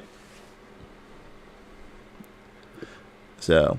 Oh, yeah. Now, see you later, Oak. Yep. Now, We have been going on a fair deal for this one, but it's a pretty big, expansive topics covered, so we kind of had to.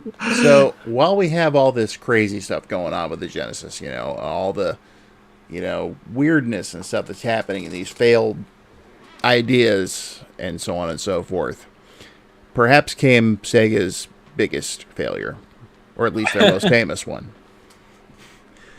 And that would be... Go on, take a guess. Speaking of failures, Ta-da! The 32X, aka the Mushroom. Oh, this poor bastard. There was so much potential, but there really was. almost none of it was acted upon. There's like maybe 2 or 3 games for the thing really worth having, but oh man, holy shit. Also, Bruno, quiet you. Oh gosh, that's so mean. Yeah, dude doesn't pull punches. He's built from something different. That's all. Oh, That's the nicest way I can put it. don't let him fool you. I know what his secret is. Okay. He loves Sonic. He actually really likes the Genesis. He just likes to play up the console wars. Ha! You've been outed, Bruno. Well, I mean, if you're doing this like sort of Andy Kaufman bit that like you're acting like an unironic SNES fanboy on the internet, I can appreciate that. So Oh yeah, go for it. Yeah, Bruno's a funny guy. So, and Yeah, really cool dude too. So, yeah. So no one throw rocks at him, please. Ah. Anyway, but no, the 32X was Sega's stopgap. Like, they were going to introduce the Saturn. And now, Merc, you may know more about this than I do, actually. So yeah, there's a lot of like, rumors and myths regarding the 32X and like certain stories that get out about it. But like from what like most concrete and information out there seems to indicate, what happened was Hideki Sato, who was like, I believe, the new president of Sega of Japan at the time, basically because he was new and came to North America to see what Sega of America was doing. They were like, I guess, initially wanting to do they knew that the Genesis was still popular, and they were kind of like, well, we want to get the Saturn out there, but I think they knew that they didn't have enough stock to cover both markets. So they were going to cover the Japanese market because the Mega Drive wasn't doing well. So it made more sense to let's launch the Saturn here in Japan first. We'll try to do something for the American market though. And the original idea was, here's a new Mega Drive console that's lower cost to produce, and maybe it has a few extra spec bumps, maybe it has a expanded color palette or something like that. America. Sega of America was actually, we want to jump in on the 32-bit market. And we have a huge install base with the Genesis. Why not make an add-on? And Sato was because he was new in the industry, and Kalinsky, he did a great job on the Genesis in the North American market. He gave him the okay. He's like, yeah, let's go ahead and do it. They drafted up a design proposal and went with it. And unfortunately, the problem with the 32X was a lot of the parts it needed were shared with the Saturn. On top of that, a lot of the development of the games on the 32X were handled by the Japanese internal development teams. You can imagine this caused a couple of problems. Not just the 32X was, having problems in the US when it finally came out and it started struggling, but also when the Saturn came out in Japan, they couldn't keep up with the demand for stock because that thing was popular in Japan. They couldn't keep up with supply, and also the software library for the games early on were really light because so much, effort in development was split amongst all the different companies. So here comes the 32X. And I I think if I remember right, early reviews seemed kind of positive, but the price was way too high and all that. I never bought a 32X at the time, so I'm not sure how owners of it felt. The one thing I can recall specifically that was said about it at the time was, since it released with Doom, Virtual Racing, and Star Wars, I forget who it was in the industry, basically said that Star Wars saved Sega's ass at Christmas.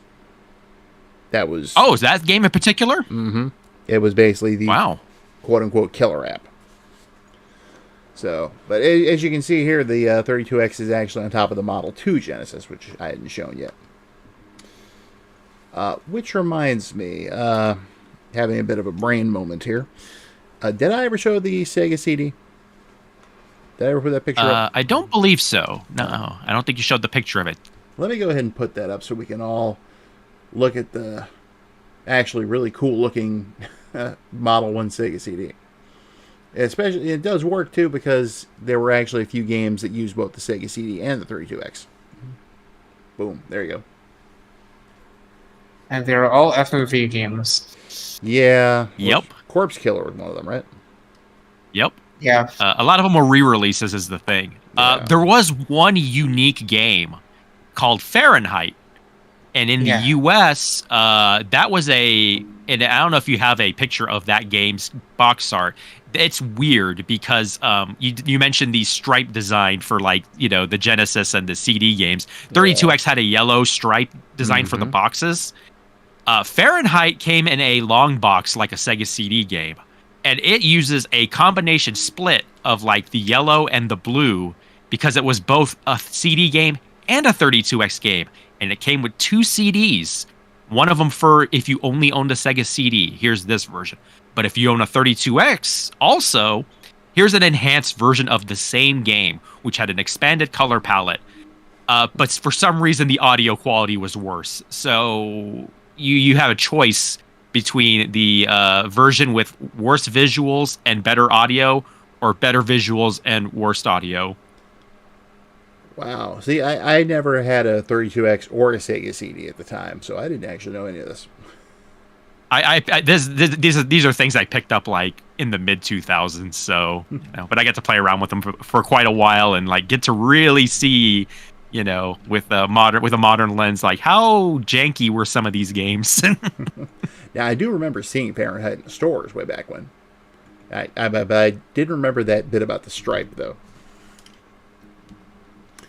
The other odd thing about the 32X is, like, this was mostly made for the US and I guess the European markets. Japan released it also. I have no idea why. Like, it's the most befuddling thing I can think of. My only guess is that, they designed it and they were like, well, if America's getting it, maybe we should just release it for the Japanese market as well, even though the market for it is not going to be as high, which is true. I believe the 32X is kind of rare in Japan. It also came out like a month after the Saturn. Yeah. So it makes even less sense. Also, we have a raid going on here. Looks like LDP has raided the stream. And hi LDP. Hope you guys are doing good tonight. Alright, anyway, let me switch back to the 32X. Alright. Now, I only bought a 32X myself for the first time about 5 or 6 years ago. I was, really heavy into playing a lot of stuff I hadn't played for the Genesis at the time, and I had always wanted to get a hold of the Afterburner and Space Harrier ports that came out for it. So, naturally, those are the first 2 games I bought. I checked out some other stuff too, and out all the games that I ended up getting for it, which wasn't really a lot, there were 2 that really stuck out to me. One was Calibri. I didn't have a lot of high hopes for that game because it was by the same people that did Echo the Dolphin, and I can't stand Echo the Dolphin. But, oh, God. Not only does it look like... Calibri looks like some kind of a Windows 95 game in a way. Maybe it's just the color palette they use. I don't know. But I was impressed because you play a hummingbird and you're packing heat. It's like, okay, that's actually pretty great. I don't know why, but it reminds me of Bart Simpson saying, "No one ever suspects the butterfly." Like you're this innocent little animal that just tears through nature because it's just the type of game it is. I forgot. I didn't realize that was. Oh, sorry. No, I was just wrapping up my Simpsons thing. But go ahead. I didn't realize that was when you mentioned that developer. I didn't connect that in my head to Echo the Dolphin. So I was trying that game recently, and I was like, this game's like a like a hummingbird version of Echo. Well, now that makes sense because it's the same. Yeah. But speaking of 32X and developers that you don't like, I just realized the other day that Spider-Man Web of Fire is by a developer that is somebody that you don't like. It's the people who made Vector Man. Oh dear God! Blue Sky Software. Now they were also the ones that made Shadowrun on the Genesis, weren't they? Maybe. You know what? Let me look this up. Yeah, no, that was them too. I actually really love that one, but yeah, Web of Fire has the most ridiculous abuse of the Genesis sound capabilities I've ever heard. Even beyond the Spinball options music. I'm not kidding. I don't know if this is an emulator glitch or what, but my God, it sounds like literal fucking metal, like buzzsaws grinding into diamond. It's what the hell is this? That's terrible, Dude, the Sonic Spinball options menu is probably classified as it's probably banned under the Geneva Convention as you can't play that to people. That's just inhumane. Yeah, well, that Stage 1 Web of Fire music is a weapon to surpass Sonic Spinball options music. I am not kidding. It's been a while because I was too traumatized when I tried it. I couldn't get past that first level. It was too bad. It's a really weird, bizarre tech demo-y ass game with that light pattern in the sky at all times. I guess that's supposed to be the web or whatever. I don't know. This game just feels like a fever dream. Did it even fucking exist? Yeah, it's the Dark Star. Exactly, it's the Dark Star. Okay, yes. Back on the subject of Calibri for a second. That Novatrade was the company that made Echo the Dolphin and Calibri, and unless I'm remembering wrong, they had actually rebranded themselves as Appaloosa. Oh my God! I didn't. Oh my gosh! Oh no! Yep, and guess what they were handed? Yeah. You will be absorbed into my thoughts, or whatever the guy said. You will be absorbed into my brain, and you will sink my thoughts. Yeah. Appaloosa was the company behind those god-awful PS1 Contra games. But I digress. I'll tell you the other big surprise that 32X gave me was Shadow Squadron. If you've never played Shadow Squadron, you owe it to yourself to play Shadow Squadron. Find a way. It is actually a legitimately good 32X game. It's a real anomaly. Yeah. It's great. It is legitimately great. I've been recommending. I tried it recently, and I've been recommending it to everybody, being like, "Hey, if you play a 32X game, play that. It's really good." Mm-hmm. And I beat it. Nice. LDP has a point there. Sega actually released their own power strip with gaps so you could plug in all those giant power boxes.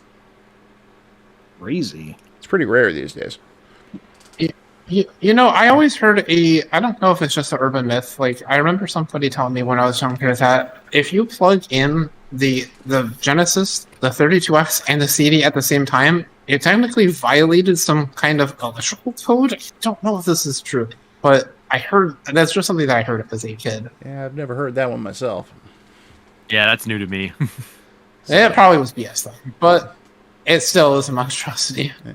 Anyway, there were a couple other decent 32X games. Virtual Fighter was a really good port for what it was.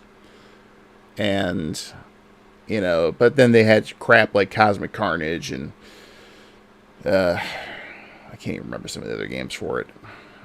Knuckles Chaos. Yeah, Knuckles Chaotix, yeah. Then there was Tempo, which was kind of... It was good, but it wasn't good. Yeah, it frustrated me. Was Darkside any good? Darxide? Darkside, yeah, that was a European exclusive. I think it was the only European exclusive for the 32X. Crazy. And it actually... It's very good. It controls great. The 3D almost looks like early PlayStation. My only problem is that the levels seem to drag on way too long. I gotcha. So it's not as good as Shadow Squadron then. Right. It actually reminds me a little bit of Descent, if you remember that. Oh, yeah, no. I really love Descent. But yeah. Descent 2 more so, yeah. There were a few good games, LDP, but you are right. Star Wars Arcade, Afterburner, and Space Harrier are like my go-tos for that. Let's not talk about Doom. I think Metalhead was pretty interesting. Like I played through it, and it is a tech demo for sure. But just it is so neat looking. Like a fully 3D game on that thing. The whole team was all Sega staff. Like making Japanese staff making a first-person shooter for the 32X is just a weird place in history. But it is a really neat game, even if it doesn't play all that great. And then there was Virtual Racing. That was really good. Technically, if you want to look at it like this, the Genesis port of that game is actually a bit more amazing because of what they were actually able to pull off. But if you're just judging the 32X version on its own merits, it's an excellent port. So... the Genesis Virtual Racing is the only one that used it's the only game I can think of that used like very specific like extra hardware, like the VDP chip, like kind of like how the Super Nintendo had a lot of those Super FX games. Yep, the SVP chip. In fact, I made a joke about that when we were talking about the Senate hearings. That Debbie does Dallas with the SVP chip. That is true. You did say that. Yeah. But, and that was just probably their most famous blunder was the 32X. And then when they tried to bring out the Saturn and Sony countered them with lowering the cost of the PlayStation, and it just seems like the Sega, the Saturn's chances in the US were kind of doomed from the start. And yeah, it's an unfortunate situation because in Japan, the Saturn and the PlayStation came out at the same time, and they were basically 1-for-1, neck and neck. But a lot of that was Sega in Japan had Virtua Fighter, which was actually a juggernaut of a series in Japan, whereas in the US, no one really cared that much about it. So, yeah, people love Tekken over here, though. Oh yeah, I had Tekken as a kid. Mm-hmm. Yeah, no, I Or rented. So as well. So the Saturn basically became that particular era's TurboGrafx. So many good games left in Japan, and then when, much as I hate to admit it, when Nintendo brought out the N64, it just kind of squashed the Saturn's chances completely at that point. Yeah, but then the PlayStation squashed them, arguably. Yeah, well, I'll give it that. Yeah, at least. There's so much I could say about the 5th gen, but that's kind of straying away from the focus here, I imagine. I will say, though, if we are talking about the Saturn, I guess everybody remembers the infamous single-word diss that the Sony rep gave at E3 at the time, early E3 in its early days. How did that story go? Like, the Saturn was revealed to be like $300 or something, which back then was considered a rather pretentious price for a console. And then the Sony guy just walked up to the stand and said $200, and then just walked away. The crowd went fucking nuts, and already Sega's like, this is the point where they realize they done fucked up. Yeah. My memory's really you in hazy chat. and all that, but Yep. Yeah, $2.99. Yeah, $3.99. Even more. Yeah, no, I had the values down by $99. Yeah, no, thank you, expert. I appreciate that. But yeah, that. Oh boy. It became ever apparent that the Genesis success was kind of lightning in a bottle. Pretty but much. Sega was a very divided company, as it turned out, and communication between the Japanese and American branches, frankly, just fucking sucked. They basically couldn't see eye to eye on anything, or at least they didn't have effective liaisons to broker both branches effectively and try and get them on the same level. And they were two different companies that were going in two different directions, and this sort of civil war just became very apparent when the Saturn was as directionless as it was. I mean, it had to settle for Sonic R of all games being the Sonic game of that era by default. Yeah. Which, It was more 3D Blast, but yeah. Oh yeah, you're right. Good point. Odd case that was, because I also had Genesis port, but it was the closest it had. So Now, of course, which is weird. Sega wasn't exactly done with the Genesis yet. true. They did release one final revision, the Genesis 3. Mm-hmm. Which Technically, that was Majesco, I think, that produced that one. they did it under official license from Sega, so Right. Majesco is kind of funny in this era because I think Sega, like, of America proper, was kind of done with that particular generation, but they kind of knew it was still money to be made on it. So Majesco's here to go and re-release everything. yeah, and they did actually. They released a lot of a couple of Konami's games, if I remember correctly, too. Even Oh, and EA, and basically any super popular Genesis game, they went and licensed. Like, I have a copy of Road Rash 2 that Majesco published, and it's weird because it's in a cardboard box, and the cartridge is a regular, standard Genesis cartridge rather than the EA, large cartridge with the yellow tab. which, that was something that I always, I was always wondering about that with EA. It was like, what was up with that yellow tab? There was The story behind that was EA reverse engineered the Genesis to make their own games, and then rather than make unlicensed titles, they went to Sega and said, hey, we already reverse engineered this. How about you give us a sweetheart deal on, for the licensing rights to make games? And Sega, after seeing how it went for Nintendo and Tengen, they were like, okay. And one of those sweetheart agreement deals was that EA can make their own cartridges. Now, I remember also shortly after that, Sega and Accolade went head-to-head. Yeah, that one didn't work out well for Accolade. They still became a licensee, though. Oh, yeah. But I mean, that they weren't as powerful as EA was at the time. No. But, out of everything that they released for the Genesis, I'd actually have to say my favorite game they did was Star Control. That was... I don't do the campaigns or anything like that, but the melee stuff, especially if you put it on that the computer is playing the opposite side, but you're picking the ships, you can totally stack the deck in your favor. It also helps. I used to play Star Control on the PC all the time when I was in high school. But I know they released a bunch of other stuff too, like Hardball and Bubsy and whatnot. But anyway, that they had a whole lawsuit over that, but moving back though, so basically the Genesis era kind of ended with a whimper.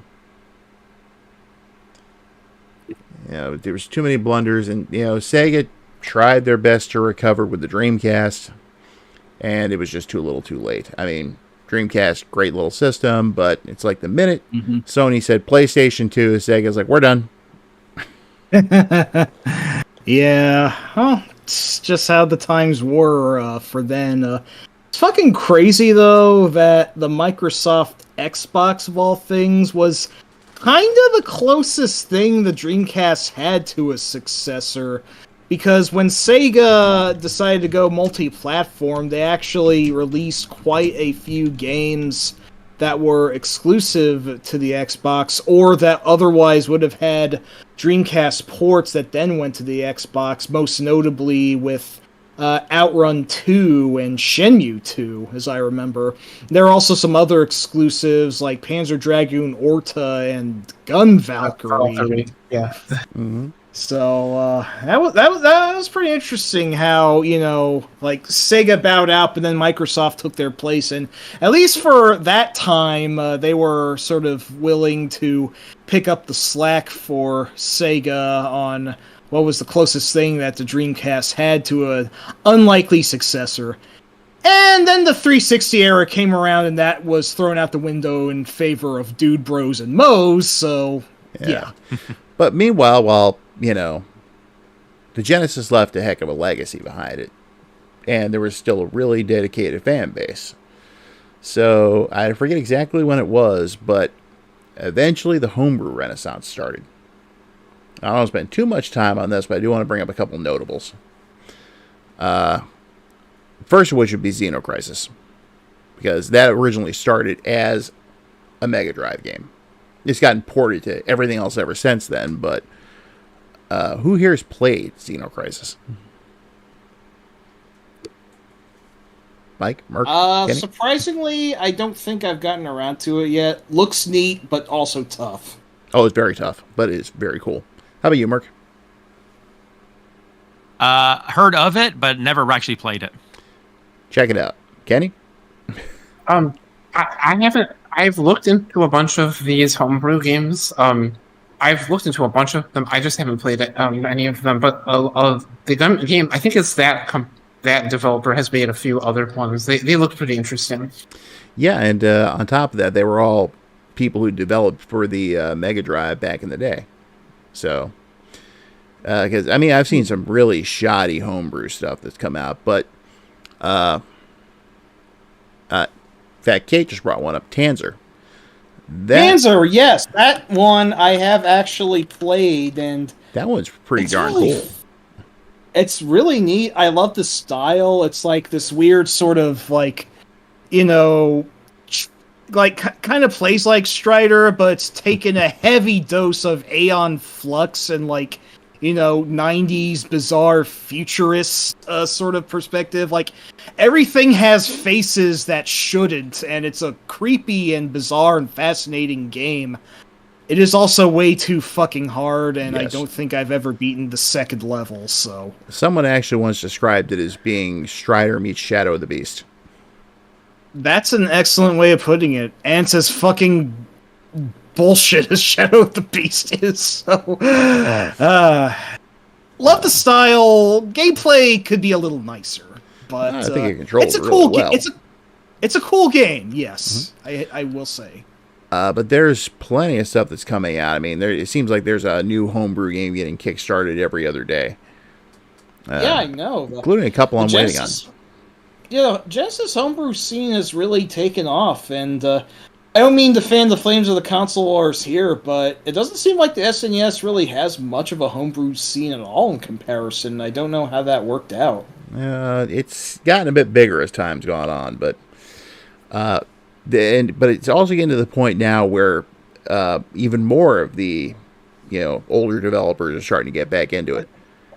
I might be Bruno. I'm sorry. So the question is, has anyone here seen the game that Yuzo Koshiro is working on? I am very excited about that. I want to see how that turns out. Oh, yeah. Which is weird. It's weird for me because I have way too many shooters on the Genesis, and I don't know if I need another one, and I know I will buy it probably. Yeah, I haven't gotten very far in Eliminate Down yet. I want to work on that first. Hey, I don't care how he releases it. That is an insta-buy for me. Oh, yeah. Whether he just releases it digitally or if it actually is a physical cartridge release, either way, that looks amazing. I have noticed that there's a lot more like these boutique retro style like places have been selling a lot of these like not just homebrew games, but like re-releases of like previous games, like Mega Man: The Wily Wars finally got a Western release not too long ago from Retrobit. Mm-hmm. Yeah, I picked up that one. That was pretty neat. There was I don't know if y'all remember, the Mega Drive Mini had a whole new port of Darius on it. Nice. And then they expanded on that, added more content on it, called it Darius Extra Version, and that got a physical release, which I grabbed a copy of, and it's so good. Very neat. Now, let's not... don't forget, Retrobit's done the majority of these. The Valis trilogy, El Viento, Gley Lancer's coming out. And there's the Gaiaris. Yeah. The Toa Plan games from a while ago. Yep, those. And so... and if I may mention a custom homebrew project that Merc reminded me of, actually, in mentioning the Wily Wars, I forgot, some crazy-ass team is working on Mega Man The Sequel Wars, which are full-on from-the-ground-up ports of 4, 5, and 6. And they actually finished 4 recently, and it is really fucking cool. Yeah, I still need to play it. I got it. Like I downloaded it. I still got to play it. It looks so good though. I'm really excited about it too. Oh yes, same looks and sounds. I wait to see if they do also a Wily Tower 2 or whatever. God, how fucking crazy would that be? They should they should do it with the bosses from the Game Boy games. But also you really like 4, don't you? Yeah. I think that. Well, actually, I think that the entirety of the latter NES Mega Man 4, 5, and 6 are all underrated. But I think 4 in particular is underrated. Maybe a little more boring compared to others, but I think it's very consistent and it has one of the better end games of the series. So I think I agree with you. I really like 4. Good night, GWN. Have a good night. AC North, take care, man. Oh man, we should have a Mega Man stream at some point. Rob might have to ref that one though. I can participate up to a point. Something else. Go ahead. I was gonna say real quick because Kate also mentioned it. Mad Stalker Full Metal 4th. That game was announced in Japan back in like '93. It was previewed in magazines, but it never came out, and it only just recently got pulled up out of the ashes. Someone found the old ROM code, cleaned it up a bit, and released it as a physical cartridge. I picked that up, and that is a pretty good port as well. It was originally an X68000 game, and I think it also got a port on like the Turbo and Turbo Graphics or PC Engine. So that Genesis port, pretty good. Something else. I wanted to try it. Something else that happened similarly was Ultra Core. Oh yeah, that was also dug up. Yep. Yeah. There's a really dedicated group of fan programmers out there that are doing a lot of ports to the Genesis right now. There were a couple that showed real promise, but no one's heard from them in years. There was going to be a port of the original Shinobi. There was going to be a port of Gradius 2. Which always bugged me. They never released an exclusive Gradius game for the Genesis. But there are people now who are working on ports of R-Type, RoboCop, Final Fight with all sorts of expanded content. And there's one other one too. Oh yeah, someone's actually rebuilding Sunset Riders from the ground up. I think also, I might be wrong, but I think somebody was working on a Splatterhouse port too. There's been a couple of them that have kind of on and off. It's happened, but there's not been any real progress I'm aware of. But there is someone working on a Genesis port of Symphony of the Night. I've heard about that. Yeah. Fucking bonkers. My God. It is. It's crazy. I mean, I'm they release these games as ROMs, fine. I'll grab them, slap them on my EverDrive.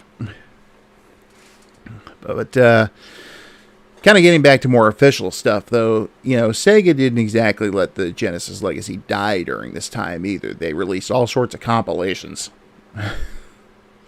There was the Sega Genesis collection for the PS2. There was the the Sonic's Ultimate Genesis Collection for the Xbox 360. There was that recent one they did, I think, for the PS4 and the Switch. I forget the title, but Genesis Collection, basically. Yeah. And we shouldn't forget the Sega Smash Pack on the Dreamcast, which was one of the last games that was released on the US Dream. Well, at least last announced, or I can't remember. It was one of the last games on that system, at least in the US. And if I remember right, the work that was done for the emulator on that game served as the basis for like a lot of the Genesis emulation scene following. Oh, that's interesting. I'm glad they improved the music.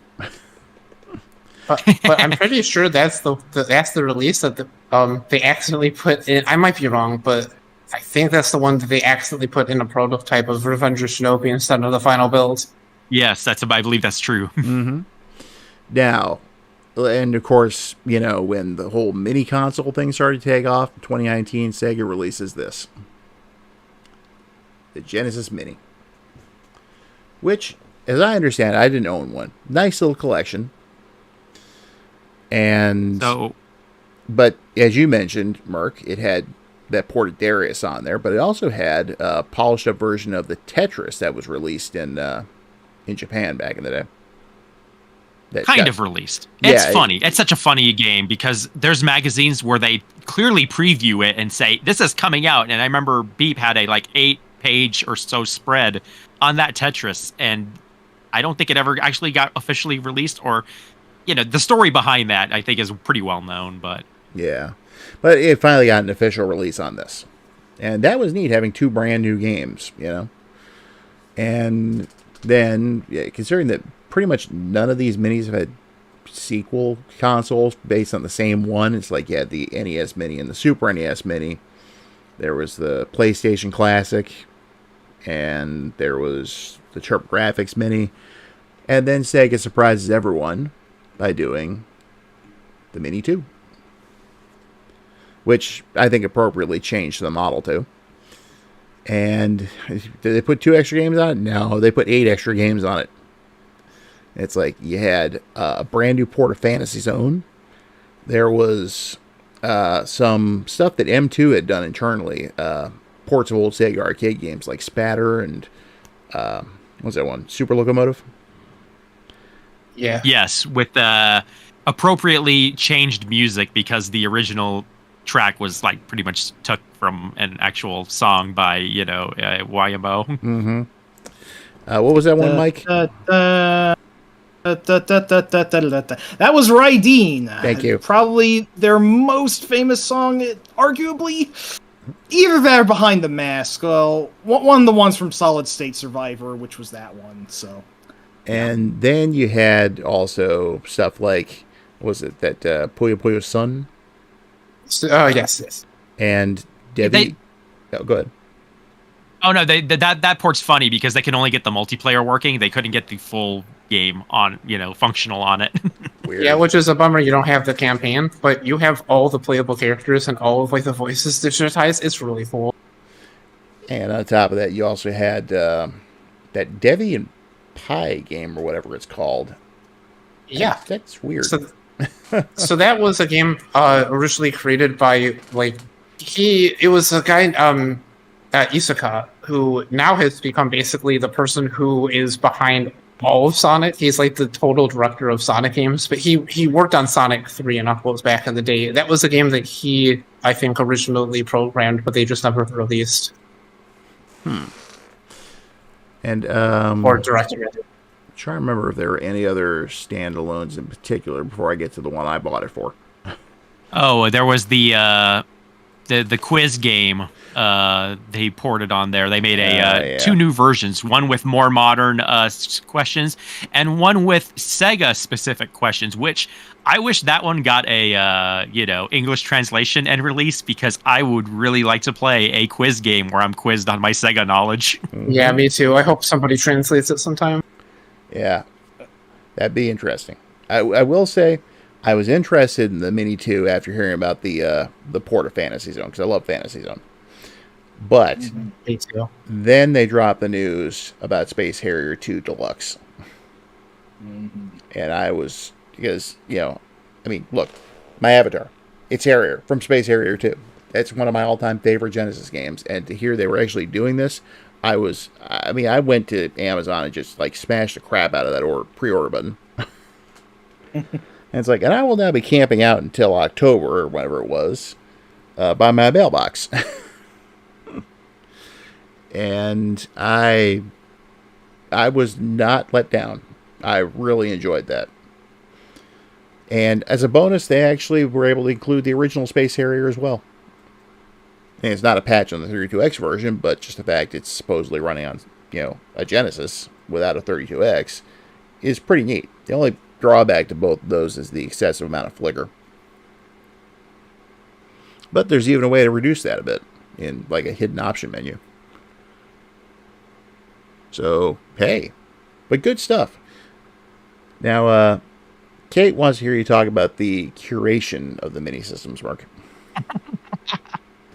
So this is like this story. This is a funny story because mini consoles, I never really was that big into them. I thought they were neat. So like when Nintendo released their 2, and when Sega announced the Genesis Mini, it didn't really like, in my head I'm like, just another Genesis compilation. But the two things that stuck out to me was most of the Genesis compilations that we've talked about previously were all Sega of America or Sega of Europe, initiatives. Sega Japan doesn't really get any of these compilations that often, if at all. Like, so your Sonic Ultimate Genesis Collection and all those kind of things. Japan doesn't get those.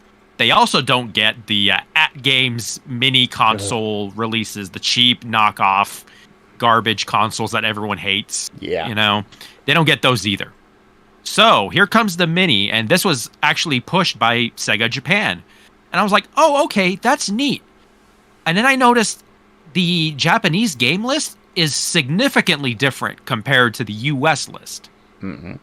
Like the NES and the Super Nintendo lists are, a little different across regions, but not that severely. It's like a handful of games here or there. They're swapped out. For the Genesis Mini and the Mega Drive Mini, the list is like almost half. Games are just rotated out, and that surprised me.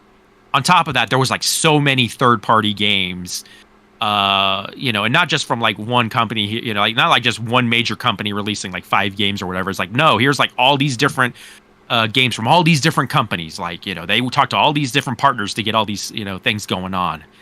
And it like blew my mind to the point that I became kind of like a little obsessed with research into the Mega Drive in Japan.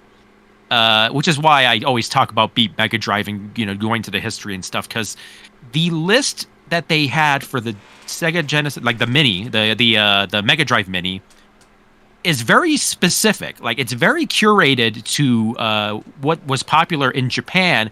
And from what I could tell from, like, producer interviews and stuff, Beat Mega Drive Magazine and Mega Drive Fan Magazine were the two, like, sources they used to figure out what fans really wanted and why they decided to put certain games on the system.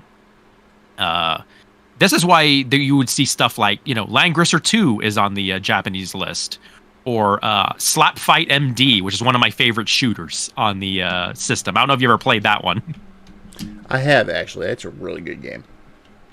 It's so great. Like, I found out about that game through the Mini, and I fired it up, and I'm like, wow, this is kind of like the the Gradius style upgrade system, and it's like, I loved it. And then like you had like Target Earth, or, we mentioned before, wasn't on the US list, but it was on the Japanese list.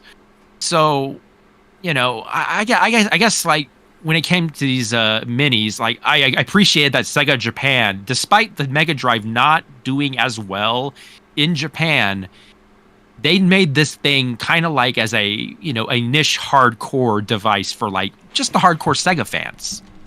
And you could tell with the games they selected, because a lot of the games on the on your compilations in the US and the Genesis Mini itself, a lot of it is very safe, like familiar games that I think we all are aware of. But the Japanese list, not so much. It's there's a lot of very, unique picks that that caught my eye, and I became obsessed just looking through that curation process. Yeah, it's seeing the list is really cool and interesting. Like, Strider wasn't picked for the Japanese one, but it was picked for the US one. And Revenge of Shinobi was on the Japanese one, but then they ended up putting it on the second one for the US side. Right. There are titles that like you think of in the US as like, oh yeah, obviously you're gonna pick this game. And then you look at the Japan list, it's like, no, we didn't pick that one. We picked this one. We picked Powerball or WrestleBall as our Namco game because that turned out to be one of the most popular Namco games in Japan for the Mega Drive. Weird. But in a way, I can certainly see where they're coming from, just thinking the Japanese side.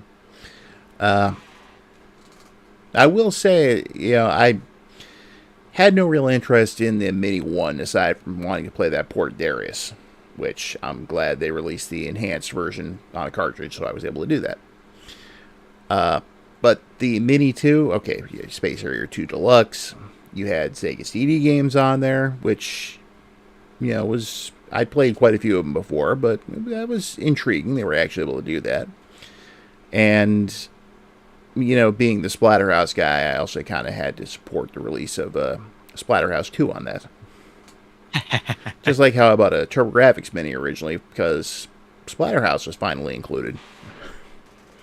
I remember seeing the list for that, and it's like, okay, we got this. This says nothing by Namco. That's strange. They were one of the PC Engine's biggest supporters. And then they released their surprise last 5 games, and like Splatterhouse was the last one revealed. And it's like, okay, yep, insta-buy. They got you. So, but yeah, so... An interesting thing about the Genesis Mini 1 is that, so the US version had Dr. Robotnik's Mean Bean Machine. Mm-hmm. The Japanese version did not have Puyo Puyo, but all the versions of the console allow you to change the region of the console. So if you have your US Genesis Mini 1 and you switch the region to Japan, it actually loads up Puyo Puyo. Yeah, and it actually, same thing with the Mini 2. I've actually deliberately done that and saved a couple games just so I can start the Japanese ones when I replay it. It works the other way as well. Like, for example, Assault Suit Lenos is on the Mega Drive Mini 1, and if you swap it to, an English language version, it'll change it to Target Earth. That's insane. That's cool. And there are, like, no other mini consoles that do that. It's like, you think you're going to load up the NES Mini and, switch to the Famicom version of a game? No. I think that the Konami did it the wrong way with the TurboGrafx Mini by just putting 2 different versions of each game on there and saying, well, this is this game and this is this game, and this is how you're getting so many games on here. I also find it kind of ironic that the one game that came out on the TurboGrafx Mini that American players wanted on the Mini 2 was Snatcher. And it's like, I can kind of answer why that happened. Well, obviously it was pretty big in Japan, and well, the problem is Japan never got the Sega CD version of that game at all. Like, that was a strictly Western release, so they didn't have a Japanese version of it. Yeah, and that makes complete sense. But I just find it ironic that the one mini console that had Snatcher on it got the untranslated Japanese version, and the one mini console that could have had Snatcher on it in English didn't get it. Yeah. Besides, as far as the Japanese Mini 2, they probably would have just replaced Snatcher with some other, Japanese RPG or something like that. That never made it to the West. So the funny thing about the CD games on the Mini 2 was apparently the QA testing to make sure it was accurate as possible was so time extensive that they couldn't they basically focused on the licenses that they could get for the Japanese version, and the US version or the Western version got what they got based on whether or not they had the same games or not. So there wasn't too many exclusive games that required a lot of play testing, like Sewer Sharks on the US one, but that didn't require as much extensive testing as say a longer form FMV game or an RPG. On top of that, like the Lunar games, which are like I think and then Popful Mail, like those are the big ones people kind of complained about. Mm-hmm. That's all Victor Ireland. Blame that guy. He's at fault for that. Yeah, Mr. Working Designs. I'm still pissed at him over the whole spaz thing. It was dumb. Yeah. That and the whole artificially inflating the difficulty thing to make some of these games virtually broken. Yeah. In fact, it came up during our treasure stream about Silhouette Mirage for the PS1.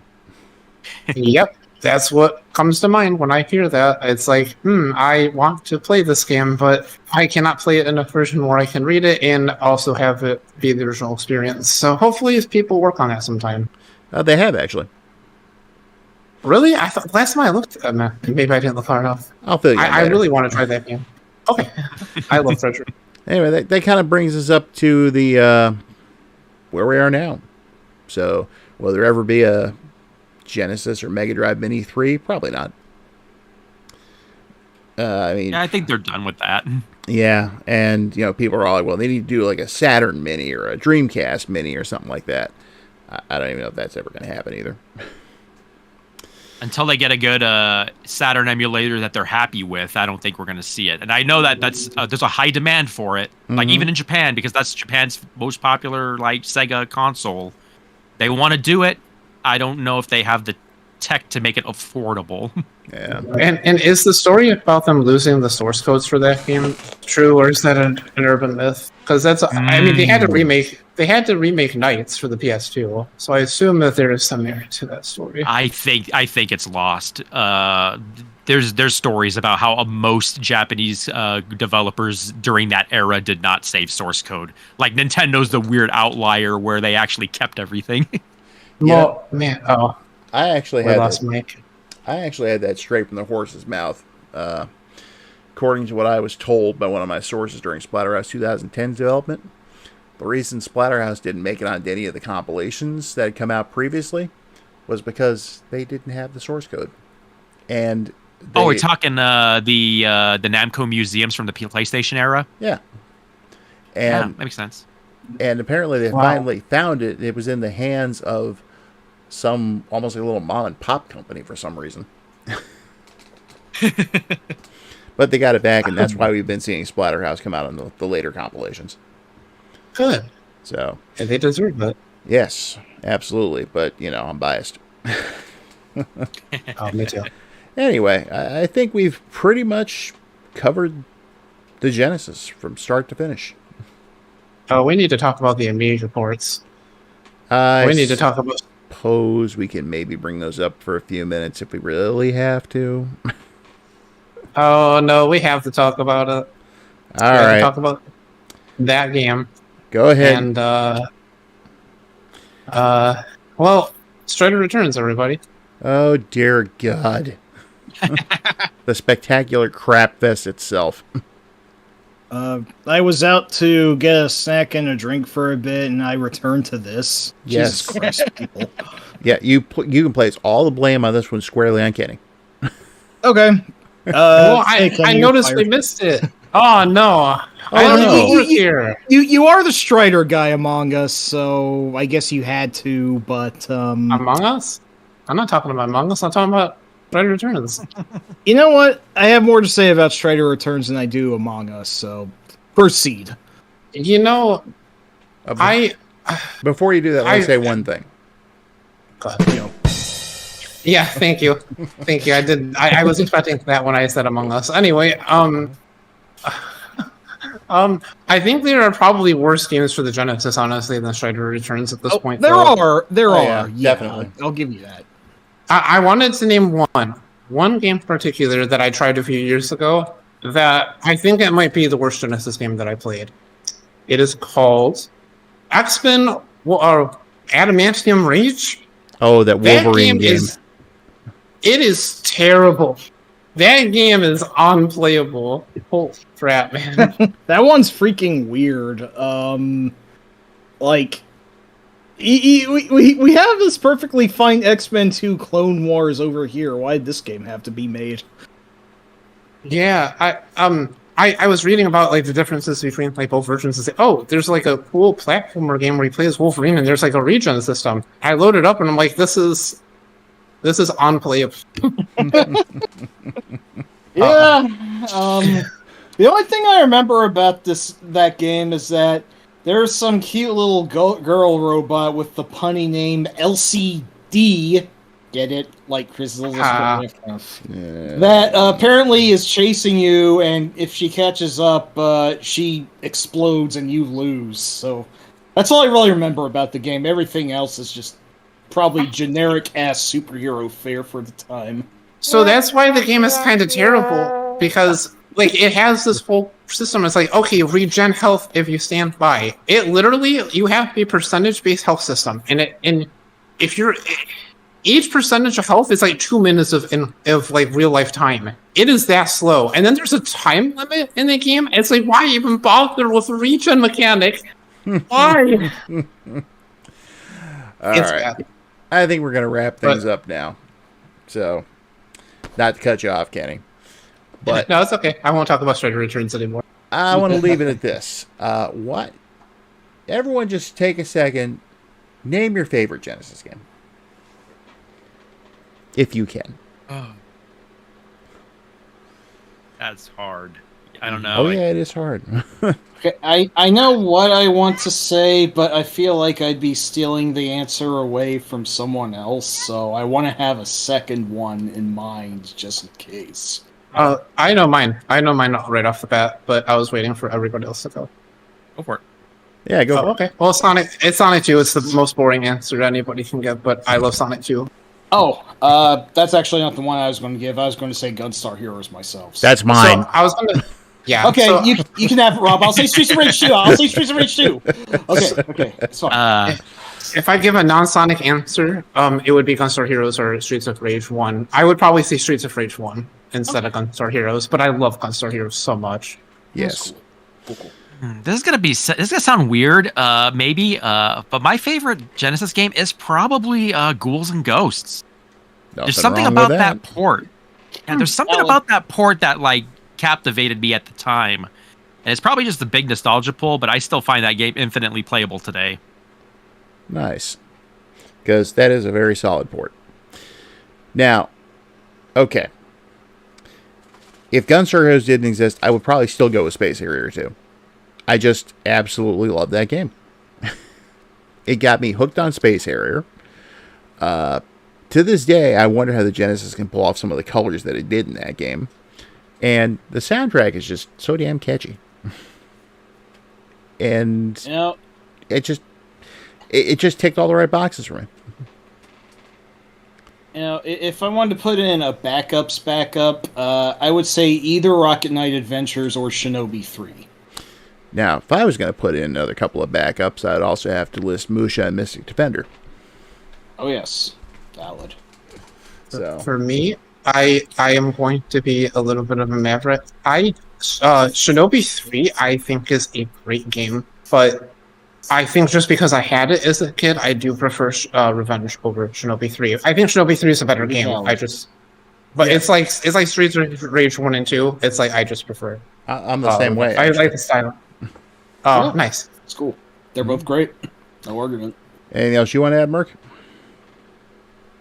Gain Ground is still great. Like, that's probably my number 2 is Gain Ground. But if I had to pick like a number 3, I'm just looking Gain at Ground myself. is great. I don't know. I discovered Gain Ground for the first time like 2 years ago or so, and I was like blown away by the mechanics on that game. That game is so good. Yeah, Gain Ground is fun, but I didn't find it personally fun enough to keep it. Sacrilege on my part, I'm sure. But all right. And if there's one more I wanted to say, comics. So no, I'm just kidding. We didn't even talk about them. That's Good. Hey. Comic Zone is the least bad of the STI non-Sonic games. Oh, STI. Well, yeah. And there's probably a reason we didn't bring them up. This thing ran way too long. And Die Hard Arcade. Oh, Die Hard Arcade's fun. I do like that. You know, that one's legit. The Ooze sucked. I will say that. Yeah, Unfortunately, it's just not playable. it's too hard, man. I will also give some extra no credit points to Shakan the Forever Man and Oh, Green Dog the Beach Surfer Dude and Kid Chameleon. And there's one other one I was thinking of besides Comic Zone and Echo the Dolphin. Vector Man. oh yeah. Don't I like like Vector Man, but I get it. Yeah, no, I feel the same way. I don't hate Vector Man nearly as bleedingly as you do. I actually liked it enough to beat it. It's not my favorite, but it's interesting. Yeah. On Like, the- Vector Man's okay, but Vector Man 2, now that's a real. Kyle, yeah, no, 2 fucking sucks. on the other hand, I think. Oh, go ahead. Oh, I'll mention after. Sorry. I was going to say I think one of the most underrated Genesis games of all time is Biohazard Battle. Oh yeah, that one's excellent. Yeah. I love its cacophony of a boss theme. It's like, oh wow, this is a fucking danger siren. Oh my god. It's great. Yeah, no, everyone play Biohazard Battle. Like, we're not even kidding. It's really cool. It's good. Yeah. Crying. Yes. Yeah.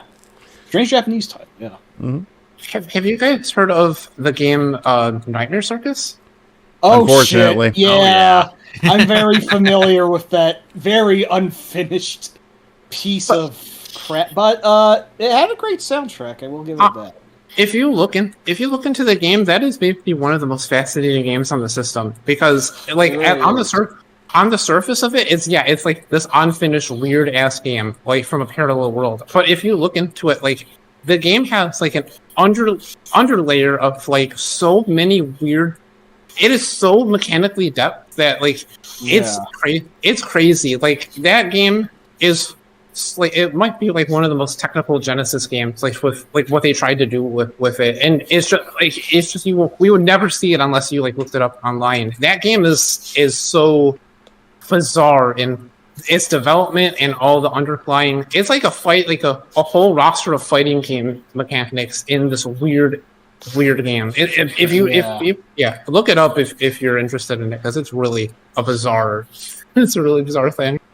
Oh, yeah, it's absolutely crazy. And the soundtrack, I would like to know, was also done by X-Men 2 Clone Wars composer, who just so happened to also be Kurt Harland Larson from the Information Society, Nice. which was really cool. You can even hear the influences between their biggest hit, I Want to Know, and the actual music that's... I think I have the title wrong. Pure Energy. Yeah, that's the one. That's the one. On a side note, before we do finish this, I want to go ahead and mention a couple other games that were never even brought up during the stream. They range from good to really great. And I'm talking about stuff like Alicia Dragoon, Ranger X. Oh, that one's great. What was that other one I was just thinking of? Yeah, I'll think of it later, I'm sure. But those two in particular, yeah, those were good games. So, anyway. But yeah, we're going to wrap this up now. So, Phantasy Star, anything Phantasy Star Arcade. I love Phantasy Star. Go ahead. Oh, Rent a Hero, check it out. I actually just found out that. Oh, yeah, I played. Yeah, so I played through the translation patch like last year. It was a really fun time. I just found out the other day that both that and Sword of Vermilion were actually 2 games that the Sega's arcade team AM2 did. Like they did nothing else for the console. They just did those 2 games, and the rest were. It was like Yu Suzuki's team of arcade developers. That's also probably why Hero from Space Harrier, Outrun, and Fantasy Zone composed the soundtrack to Rent a Hero. Nice. So it's a really neat game. Yeah, they use a similar engine, if I remember right. That's All right. So anyway, thanks to everybody for sticking it out with us, because this has run almost 4 hours now. The only other stream we did that this came close to was Splatterhouse. And I was on both for some reason. Well, I know if we ever want to have a good, nice, long stream, we're getting Merc. Anyway, I am going to be taking this coming weekend off. We're not doing any streaming, but I would like to invite everybody back on September 3rd. Now, it's a Sunday night, which is unusual for me, but there's a reason for that. because September 3rd marks the first anniversary of my doing these roundtables. So we are having a special stream that night that's going to be called Knights of the Roundtables, in which I'm basically describing it as it's a party, because I am getting as many guests back to come in and chime in and say a few words as I can from the previous roundtables. And for anyone who's been following along, I've had a lot of guests. So we'll see how that works out. It's either going to be an unintelligible mass of people all talking at once, or I'll just come in with a whip and ride herd on everybody. One of the two. It could be something special, or it could be a monument to self-indulgence. We don't know yet. We're going to find out. Yep, and you will. There will be some people who haven't been on this stream since been in any of the roundtables since the early days. So, so wait for that to be announced. But if not, be here September 3rd at 9 p.m. EST. Be there and be square. Mike, that's it. You're done. It's a Simpsons reference. Come on, man. Yeah. Okay, it's a Scully era Simpsons reference, but still. It's okay, Mike. You're not really dumb. I'm afraid I'm not going to ask you to leave the board. I will give myself maybe. Yeah. Okay. That's funny. I was thinking more of this actually. All right. Anyway, Thank you, folks. sir. May I have another? No, I'm just kidding. Thank you. All right, folks. Well, again, thank you for everybody for coming in, and hopefully I will see you all for the big anniversary stream on the 3rd. So until then, good night, everybody. And everyone else can say good night if they'd like to as well. See y'all later. Good night. Adieu, Spanish ladies, or whatever Robert Shaw was saying. Take care, everyone.